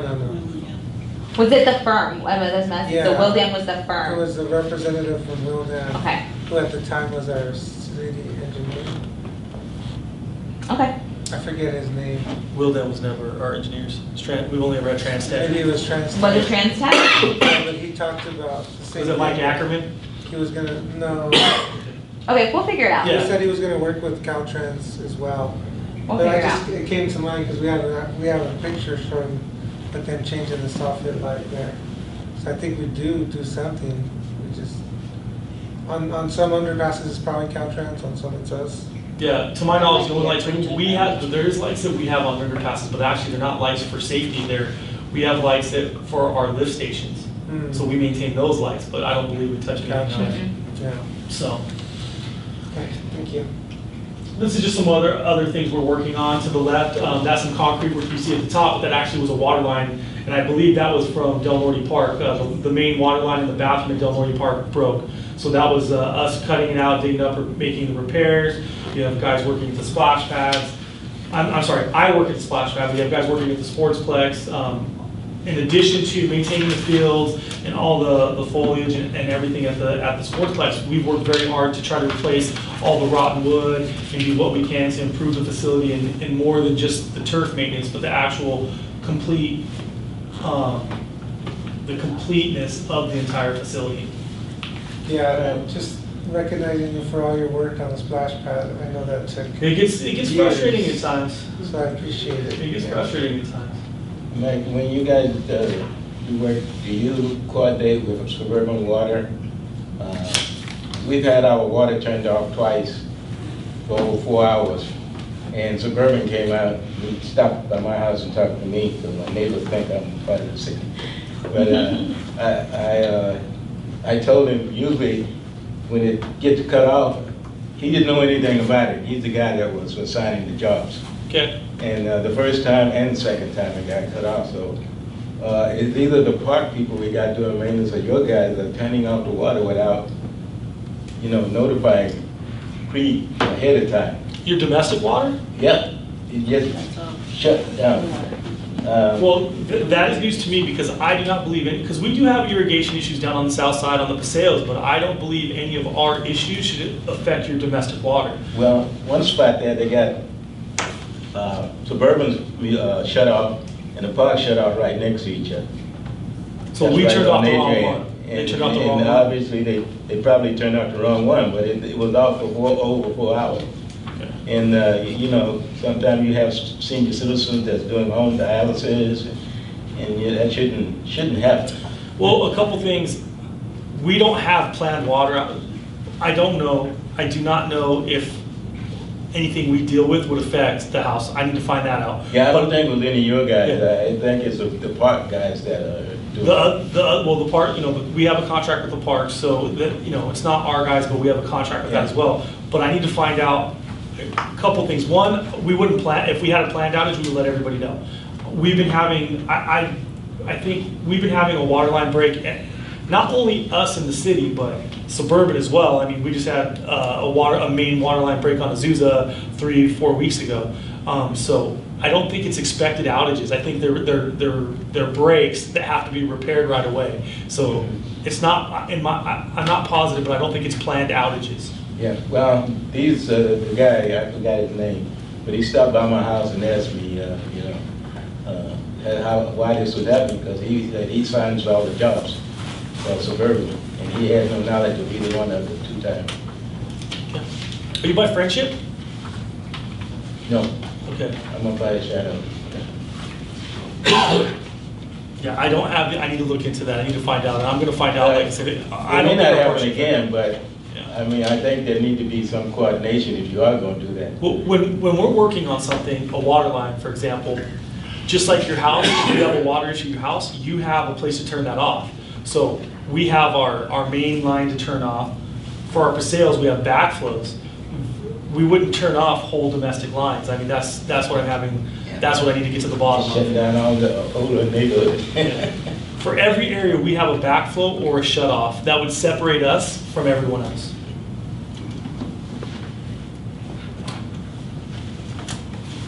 Just another example of some things we do, fire inspection, all of our facilities fire inspections. We deal with methane inspections at the sportsplex. That's something that, the former tenant used to take care of that we are handling now. Every year, we have to do our annual fire extinguisher, inspection, so we bring everything together, get them all service redone and take them back out. So that's just an example of some of the stuff our maintenance guys, our city facility guys do. So, but you have a company come in and? Yes. Okay. Yeah. We collect them and Recollect. Is it less expensive for you to collect them? Yes, it is, because instead of them going to every site, we just bring it all in one place and we do it that way. This is just, training is something that we obviously are trying to get better at, just like everybody else, and it does, no task is too big, too small. So all of our maintenance staff are working to try to get them up to speed, trained in a multiple ways and in different areas. So this is just an example of some of our training. This is a big one, street safety and signage, signage and flagging. This is something we do on a regular basis. We do have turnover when we get new staff, so we take the opportunity to train everyone. I mean, we're pretty redundant on the street safety. It's a big discussion for what we do, making sure we're visible, making sure that we're following all rules and procedures. It's something that we preach to our staff, and we want to continue to be good at. As a public agency, are you under the guidelines of OSHA? Yes. CPR first aid training. All staff are trained Yep. in that. Thank you, Deb. And that's it. One of the things that I like to say, especially during our Public Works Week, and I've said it the last 2 years, because I've been here for 2 years, is that our Public Works, and our maintenance staff, they really are the backbone of the city. Everything that occurs for you to get to places, to and from, it takes that team that does it to do it. And I don't think that they're recognized to the level that they should be recognized. I think that, people naturally assume that, the traffic signals are working because they should work. Well, they should work because you have dedicated staff members who are here to make them function and to make sure that they continue to operate so that you can get to where you need to safely. I think Mike, every day I see him, I think I'm going to tell him my appreciation for him, and I say the same thing to the rest of the maintenance team as I see them, because they really are hard workers, and they're out there cleaning up, repairing, and they see the city at its best. They also see the city at its not so best, and there's so much that they get pulled into, whether it's fixing a pothole to cleaning up a homeless encampment. That there's so much that they're exposed to that I think they truly do go above and beyond. And just like I said with the part-time staff, as you see the maintenance personnel, please thank them. A lot of these gentlemen have been here for decades. And then even their support staff, like Deb, like Renee, the ladies in the office, the staff members that are in the office, just making sure that the guys have, or the staff members, the field staff have what they need, that they're organized, that we respond to service requests. I mean, I think it really paints a picture when, Mike is telling you how many go requests for services that we receive, and we recognize that we can't get to all of them, but we get to quite a bit.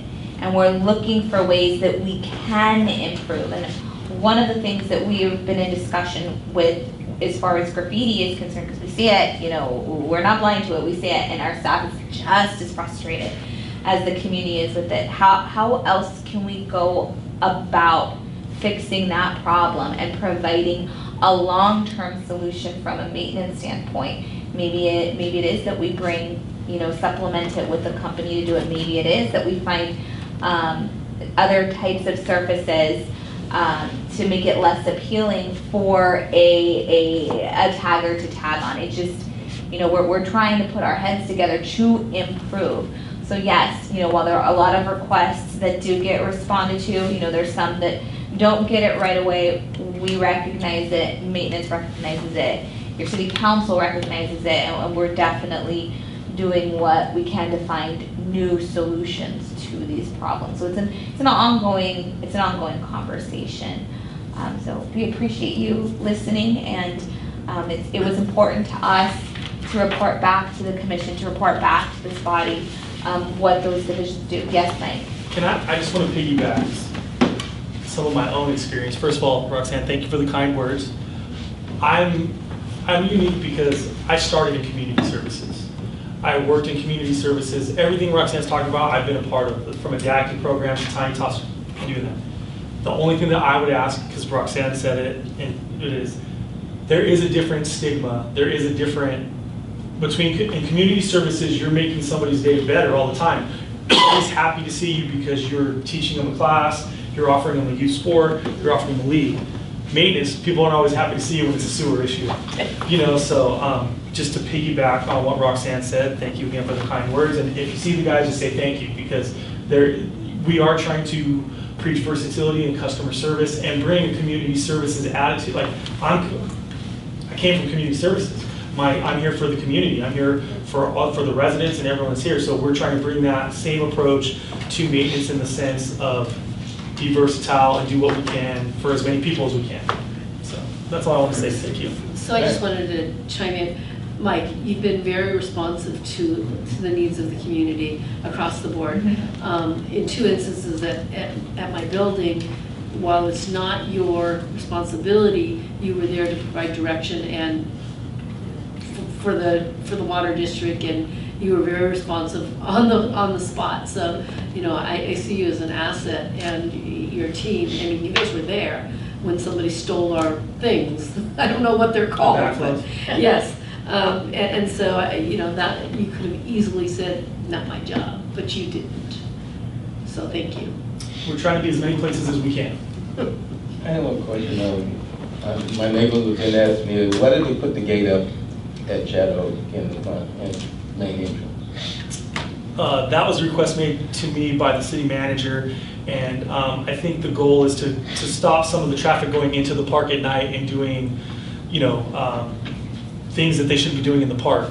Hopefully, you know, we paint Shadow Oak once a week, so we're hoping to alleviate some of that and just some of the other stuff that's going in there. We're trying to eliminate the entry points where you can only walk in or walk out. You can't drive in or drive out. So that was direction provided to me by the city manager, and that's why the gate is up. Okay, because they asked me, and I don't know, and I hadn't heard why we were putting up a gate all of a sudden. And yeah, it took a lot of people to. It used to be people who would drive in and sleep overnight because they can get up in the morning and go straight to the men's room or ladies' room. And they actually use it for a dressing room and go to work, I guess. But yeah. But yeah, the problem is, I think most of the maintenance people we appreciate, it's just you get all the black. And like I said, it comes with the territory, and like I said, it's not something I understood right away. When I came over to maintenance, a couple guys told me some things, and it took me a while to understand. You know, every role is different. You know, I mean, every challenge is different. I love the job. I love the challenges. So, you know, like I said, we're trying to get everywhere we can, and we'll continue to do so. Are they doing that for the south parking lot too for Shadow Oak, or just? The south parking lot already has a gate. Already has a gate? Oh, Yeah. okay. Yeah. Any other questions? Anything else we can? Yeah, I have some, but I'll. Oh, I just wanted to chime in on the thank yous to staff with regards to the sportsplex. So I had an opportunity to go up there quite a few times because the leagues that were over at Cortez Park are now playing there. They're there tonight. And it's amazing. It's really nice to see that the children are very, very happy to play there. I think it's amped up their game a little bit because they feel like, oh, it's having their stuff. So it's really nice. So I just want to say thank you because I've gone there and I see the staff that's there. Sometimes it's a 2-person crew in the office, and they're walking around the park almost like patrolling it. I've seen our police officers out there also in back. I'm not quite sure what they're doing back there, but it looks more like training and then maybe a little command post, and then they go out in the neighborhood. So it feels really, really safe. And I'm very grateful for that. So thank you so much. Thank you. Commissioner Torres. All right, so I was just taking notes. I'll be as quick as I can while the presentation has been given. So I'll be going back to various parts of the presentation. We had touched on this already, but I think if we can in the future, could we have, like, not a presentation, but maybe just share the contract we have with the church of the community center? And to see if there's anything that we can improve or change to sort of allow for Sundays to kind of be available to the public, children, teams, organizations that want to utilize it. Because I know right now the church has it all day Sunday. The majority of the day, they don't have it all day. I understand what you're saying. I think when it comes to contracts and agreements, that wouldn't necessarily be the purview of this commission, but we can definitely report back to you the times, the days, and the frequencies, and the types of use that facility is being used for that purpose. You know, there are other facilities that are also used for those purposes too. So Cameron is not alone in that.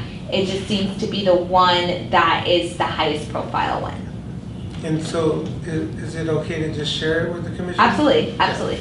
That's all I wanted, just Okay. to be able to see what it says. And Yeah, absolutely. look at it. You talked about classes at Shadow Oak. So one of the issues I've always had with the classes that are offered, there's some at Shadow Oak and not at Cameron.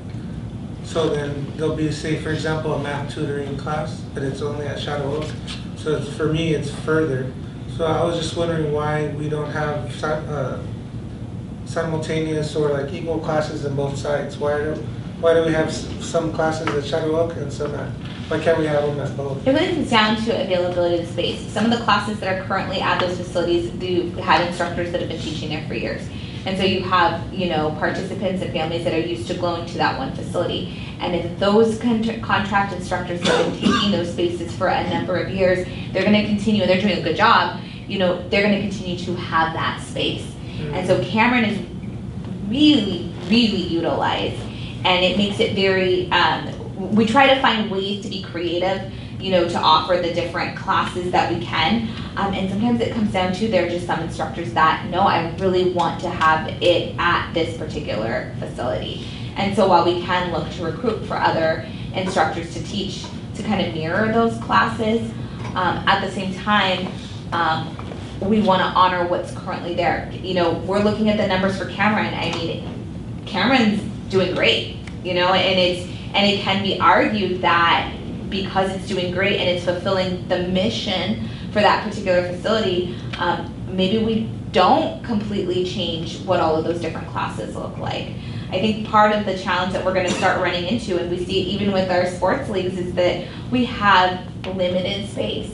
So really taking a look at, and I haven't really said any of this to anyone else out loud, but taking a look at our schools and how we can enter into joint use agreements and, provide, spaces that we can partner with them so that we can offer classes. I think Sherry and I once talked about offering classes, even over at Merrill Gardens, just to really expand our reach. So I know these are all conversations. Oh, yeah, that's a really good idea. Yeah, these are all things that are like floating around in our heads, just trying to put those pieces together. The reason I bring it up is just as, we have a young family, small children right now, so then when we get the program, we see a class and we get excited, and it's in Shadow Oak, For us, that's like a 20-minute drive sometimes, depending on what time of the day is.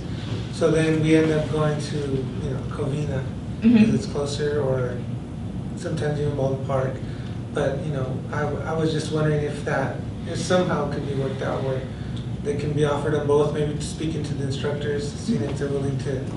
Or swap. Roxanne's spot on that one, because the AGI Academy I brought in 20 years ago, and they only want to be on the south end of town. I mean, she's spot on, the answer was spot on. It depends on what the availability is of the instructors. So they have a facility down there, so it's easy for them to get back and forth, and I haven't dealt with them for a long time, but that's how it was. Or they live on that side of town. Well, and you get that That's a too. perfect example, like, they're doing it because it's easy for them, right? So, but I would say we want to make it easier for the families, right, and children to be able.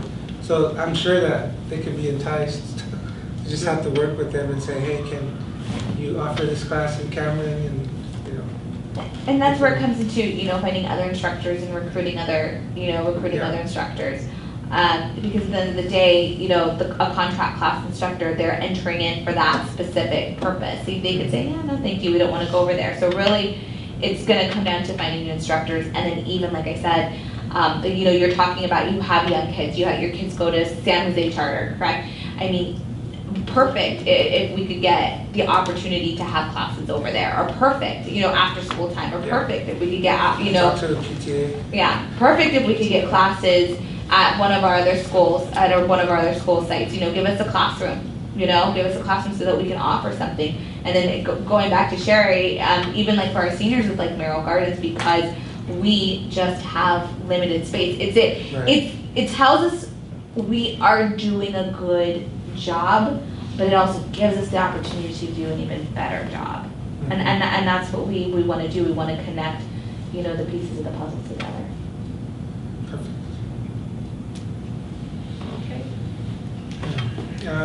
Okay, I just again taking notes. One note, for the 4th of July event, we had, just a note for you guys, we had a face painting, and I remember it just stuck out in my mind because the 4th of July event was a success. It was huge, it was awesome, everyone did a great job, but we had like one face painter. And again, just speaking from an experience of a parent, that was just tough because this face painter had like a line of 100 kids. So one of the ideas that I came up with, which I saw at La Puente at their festival recently, they had Hacienda La Puente Adult School there. Oh, the makeup. The cosmetology. Yeah, cosmetology. They had like 25 face painters. The face painters were like trying to get the kids to come in, and I was just like, wow, that's a really good idea. And I talked to the lady, and she said that they would be willing to partner with the city if they get in contact. Because I don't think we have a West Covina one, adult school. I don't know that. But that is just an idea for you guys for future events, because it was amazing. Like they had all their makeup, they were doing all the kids, and it was really efficient. So for future, no lines. No lines. They were like trying to pull the kids in and get there. Okay. Oh yeah, and then the PowerPoint, can we get a copy of it? You have a copy. The first half. Oh, the first half, yeah. I think the one that you presented, right? Mm-hmm. We can give it to you. Yep.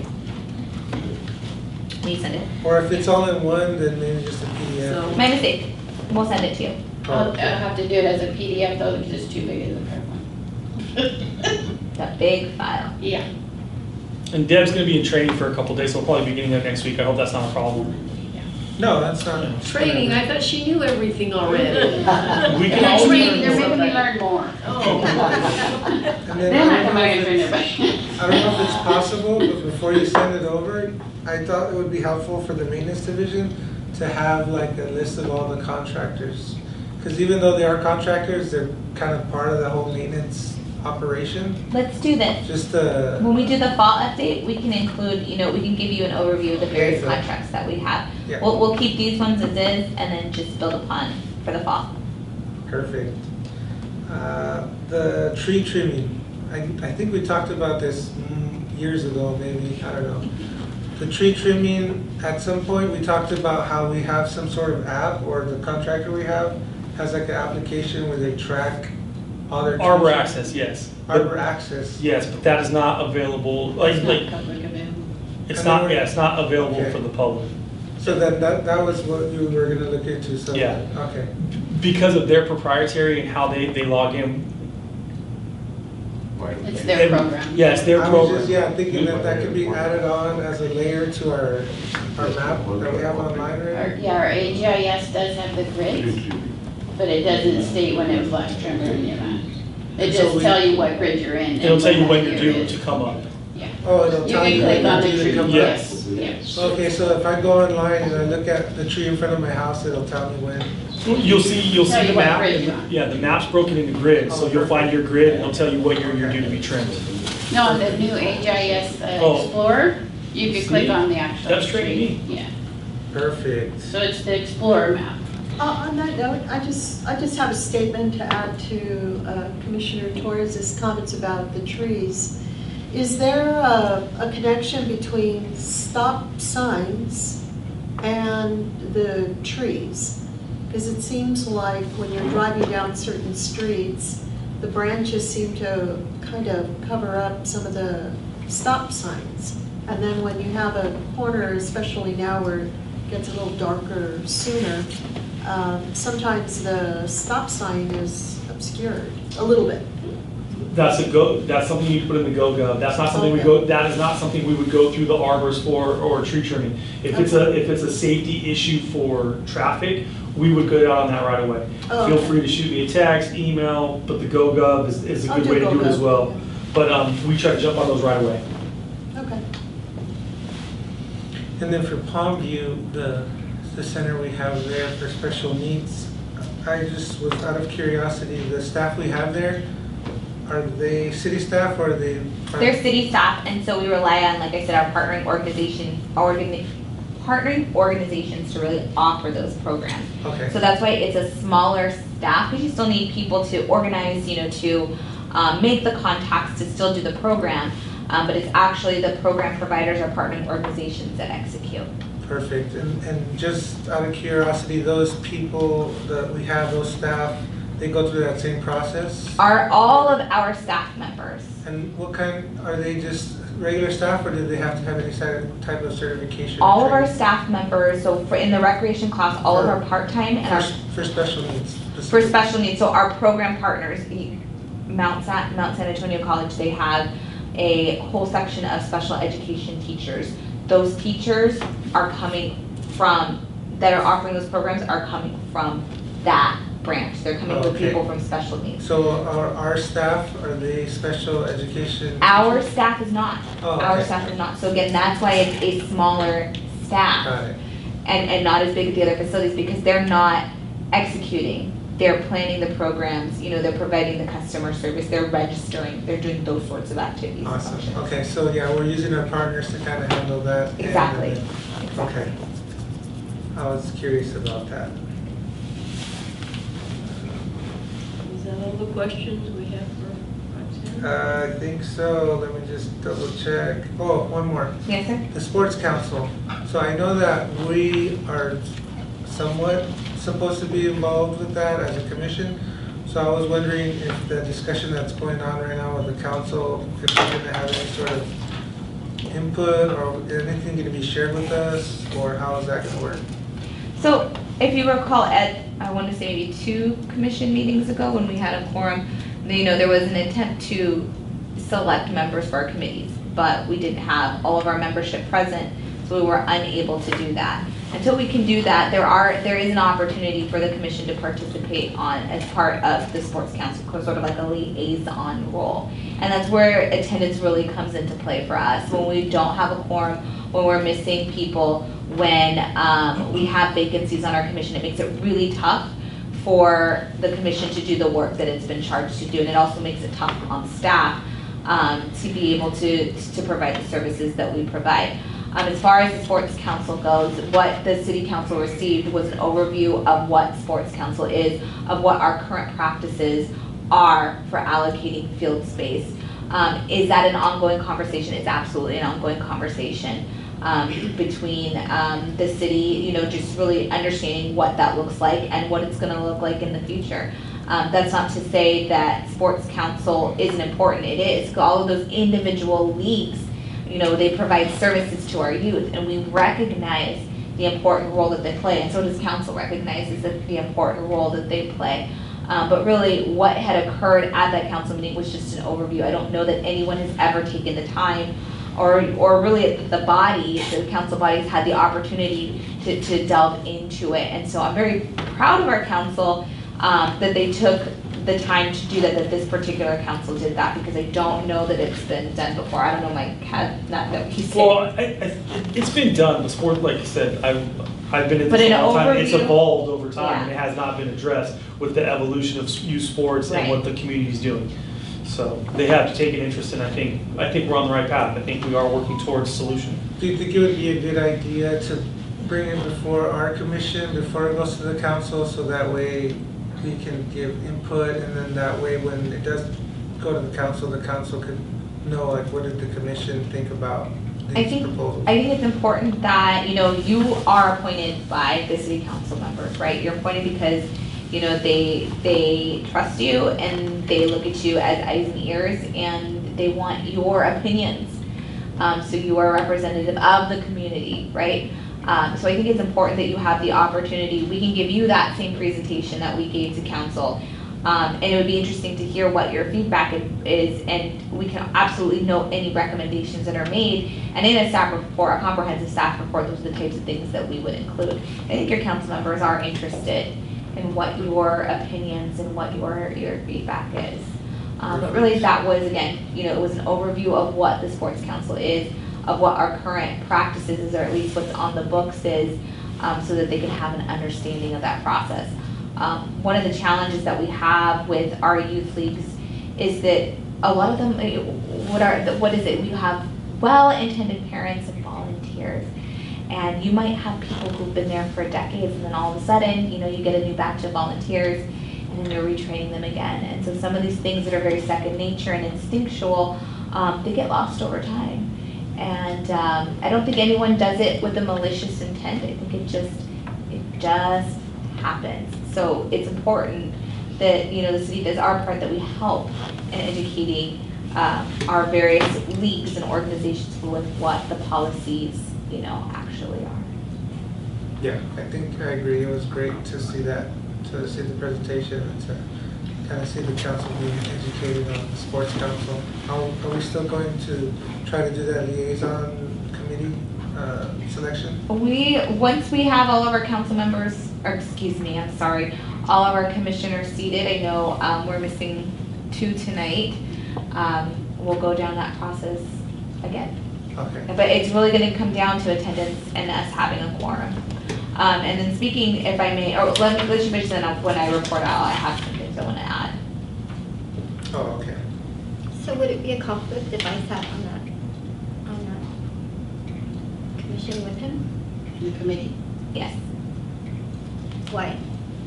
Well, you're a member of this. You're a member of the sports council. So then I'm not a member. My league is, but I don't speak. Are you running for an office? No. Okay. Because I think I can bring a lot of. Yeah, that's what I was thinking Yeah. too, that Jennifer would be my choice. Okay. Yeah, as long as you're not holding an office, like you're not holding what I mean by an office is we have a president, right? We have a president of sports council. As long as you're not holding that role, I think, yeah. No. Okay. Perfect. And then one last comment for Mike. I was driving by Edgewood High School, and I saw that we still have the sign that for Sunset Field. So it has Sunset Field, and it's pointing in to the construction site. So by Queen of the Valley, by the medical building. Right. Okay. Yeah, off of, Orange. no, what's the street? Merced. Merced. It's on Merced. But in front of the brick building. Yeah. That's the minute. So. And it still has the arrow pointing like Sunset I Field. think it out. says Turner Construction below. Maybe. But if if you're gonna get rid of that sign, I'll take it. For memories. Did you involve it? Your first home run? Yeah, kids are pretty. It's fun to play involved. That's it for me. Sorry for all the No, you're totally fine. questions. No, you're totally fine. Okay. Madam Chair, Yes. I'd actually like to add to the things that were said earlier. All of you here are appointees by various of us. And the thing is, when seeing the volume of activity that we have for the community, along with under Roxanne's leadership and everything that's been happening under Mike's leadership, we really have an opportunity here to really share all of this with the broader community. So many people at times, they're not aware of the magnitude of all of the good and all of the wonderful community building that keeps happening week after week after week, and the spirit of community service that Mike has described. I see it up close all the time, every day. We really have I mean, not to be arrogant, but we have a right to brag about how incredible our staff is. I mean, we really have a first-rate staff all the way, because people really do care about us as residents. They care, we have relationships that go a long way back. We also have a real deep dedication to making a difference within our own spheres. And sometimes the accomplishments are overshadowed by other things where people don't seem to highlight all of these things. I almost wonder about sometimes the extent to which the broader community fully knows all of the things that were reported out tonight to this commission. So I would only ask that as we, within our respective roles, go to the community and share, that we share all this information far and wide, and then that we invite fellow community members to sign on to our mailing lists, so that way they're continually informed. So that way we have a more engaged citizenry, where we get to find reasons every day why we get to be proud of being a part of this incredible city. And that's not to say that there aren't things that shouldn't be improved. There always are things that we must improve, but we concurrently have to celebrate all of the incredible good that we see. I mean, literally, from toddler age to senior citizens and everybody in between, this is what our staff does every day. And I literally know, because I do this with our staff on the weekends. They're here, some of them work 7 days a week without any fanfare, 7 days. And certain people to my left and right take my calls at very, very, very late hours. And I just really love our colleagues, and all of you are really to be commended for the service. And this isn't to give a speech, but just to tell you, I mean, we all as public servants have a great deal of reason to be proud of who we are. Not only that, but also where we continue to head, and especially as we concurrently celebrate all the good, while also looking for ways to improve, and we continually spiral upward in terms of our ongoing commitment to improvement. That's how we're going to continue to build the kind of city that we'll keep being proud of, and then we'll attract more folks here to be actively participating in the community. So I just wanted to bring that up. I mean, I just really am so happy to see everybody. And especially when looking ahead, we have a lot of good. So I just wanted to say thank you to all of you for all of your service. And for my part, I'm eager to be a support to any and all of you with whatever you need as well. So, and anything that you need, and let me know. We on council, we don't differentiate between districts. We just want to help anyone from throughout the city. And I know that's the case of all 5 of us. I literally go with the mayor to every part of the district, I mean of the city.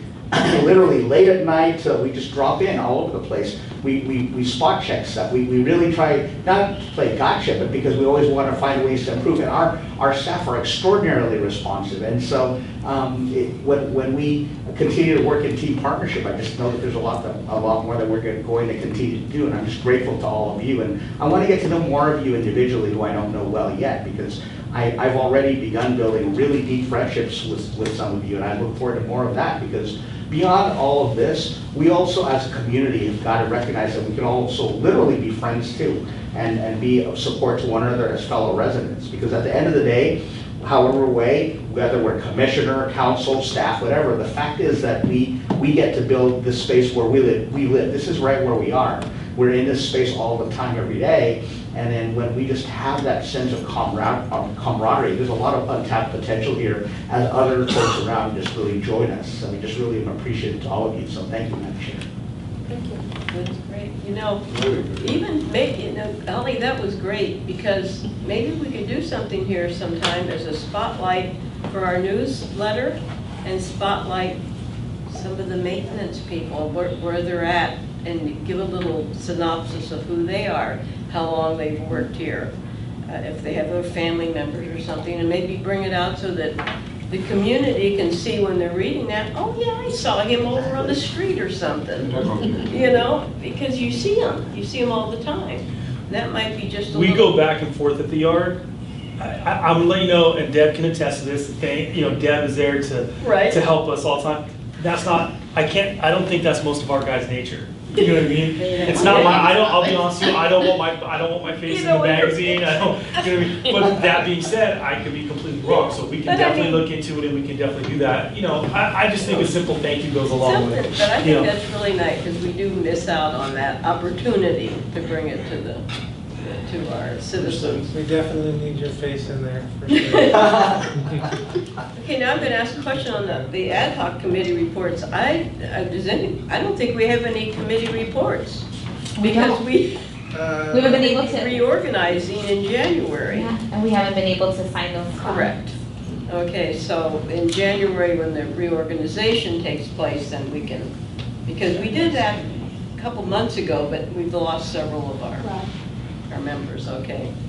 Any commissioner reports at all? I do. Okay, great, go ahead. So I had the opportunity to attend 2 district park meetings, Ole and Brian's, and they both went very well. I think Ole had about 50 or 60 people at his. It went really well. Great bunch of neighbors. They're very concerned about each other.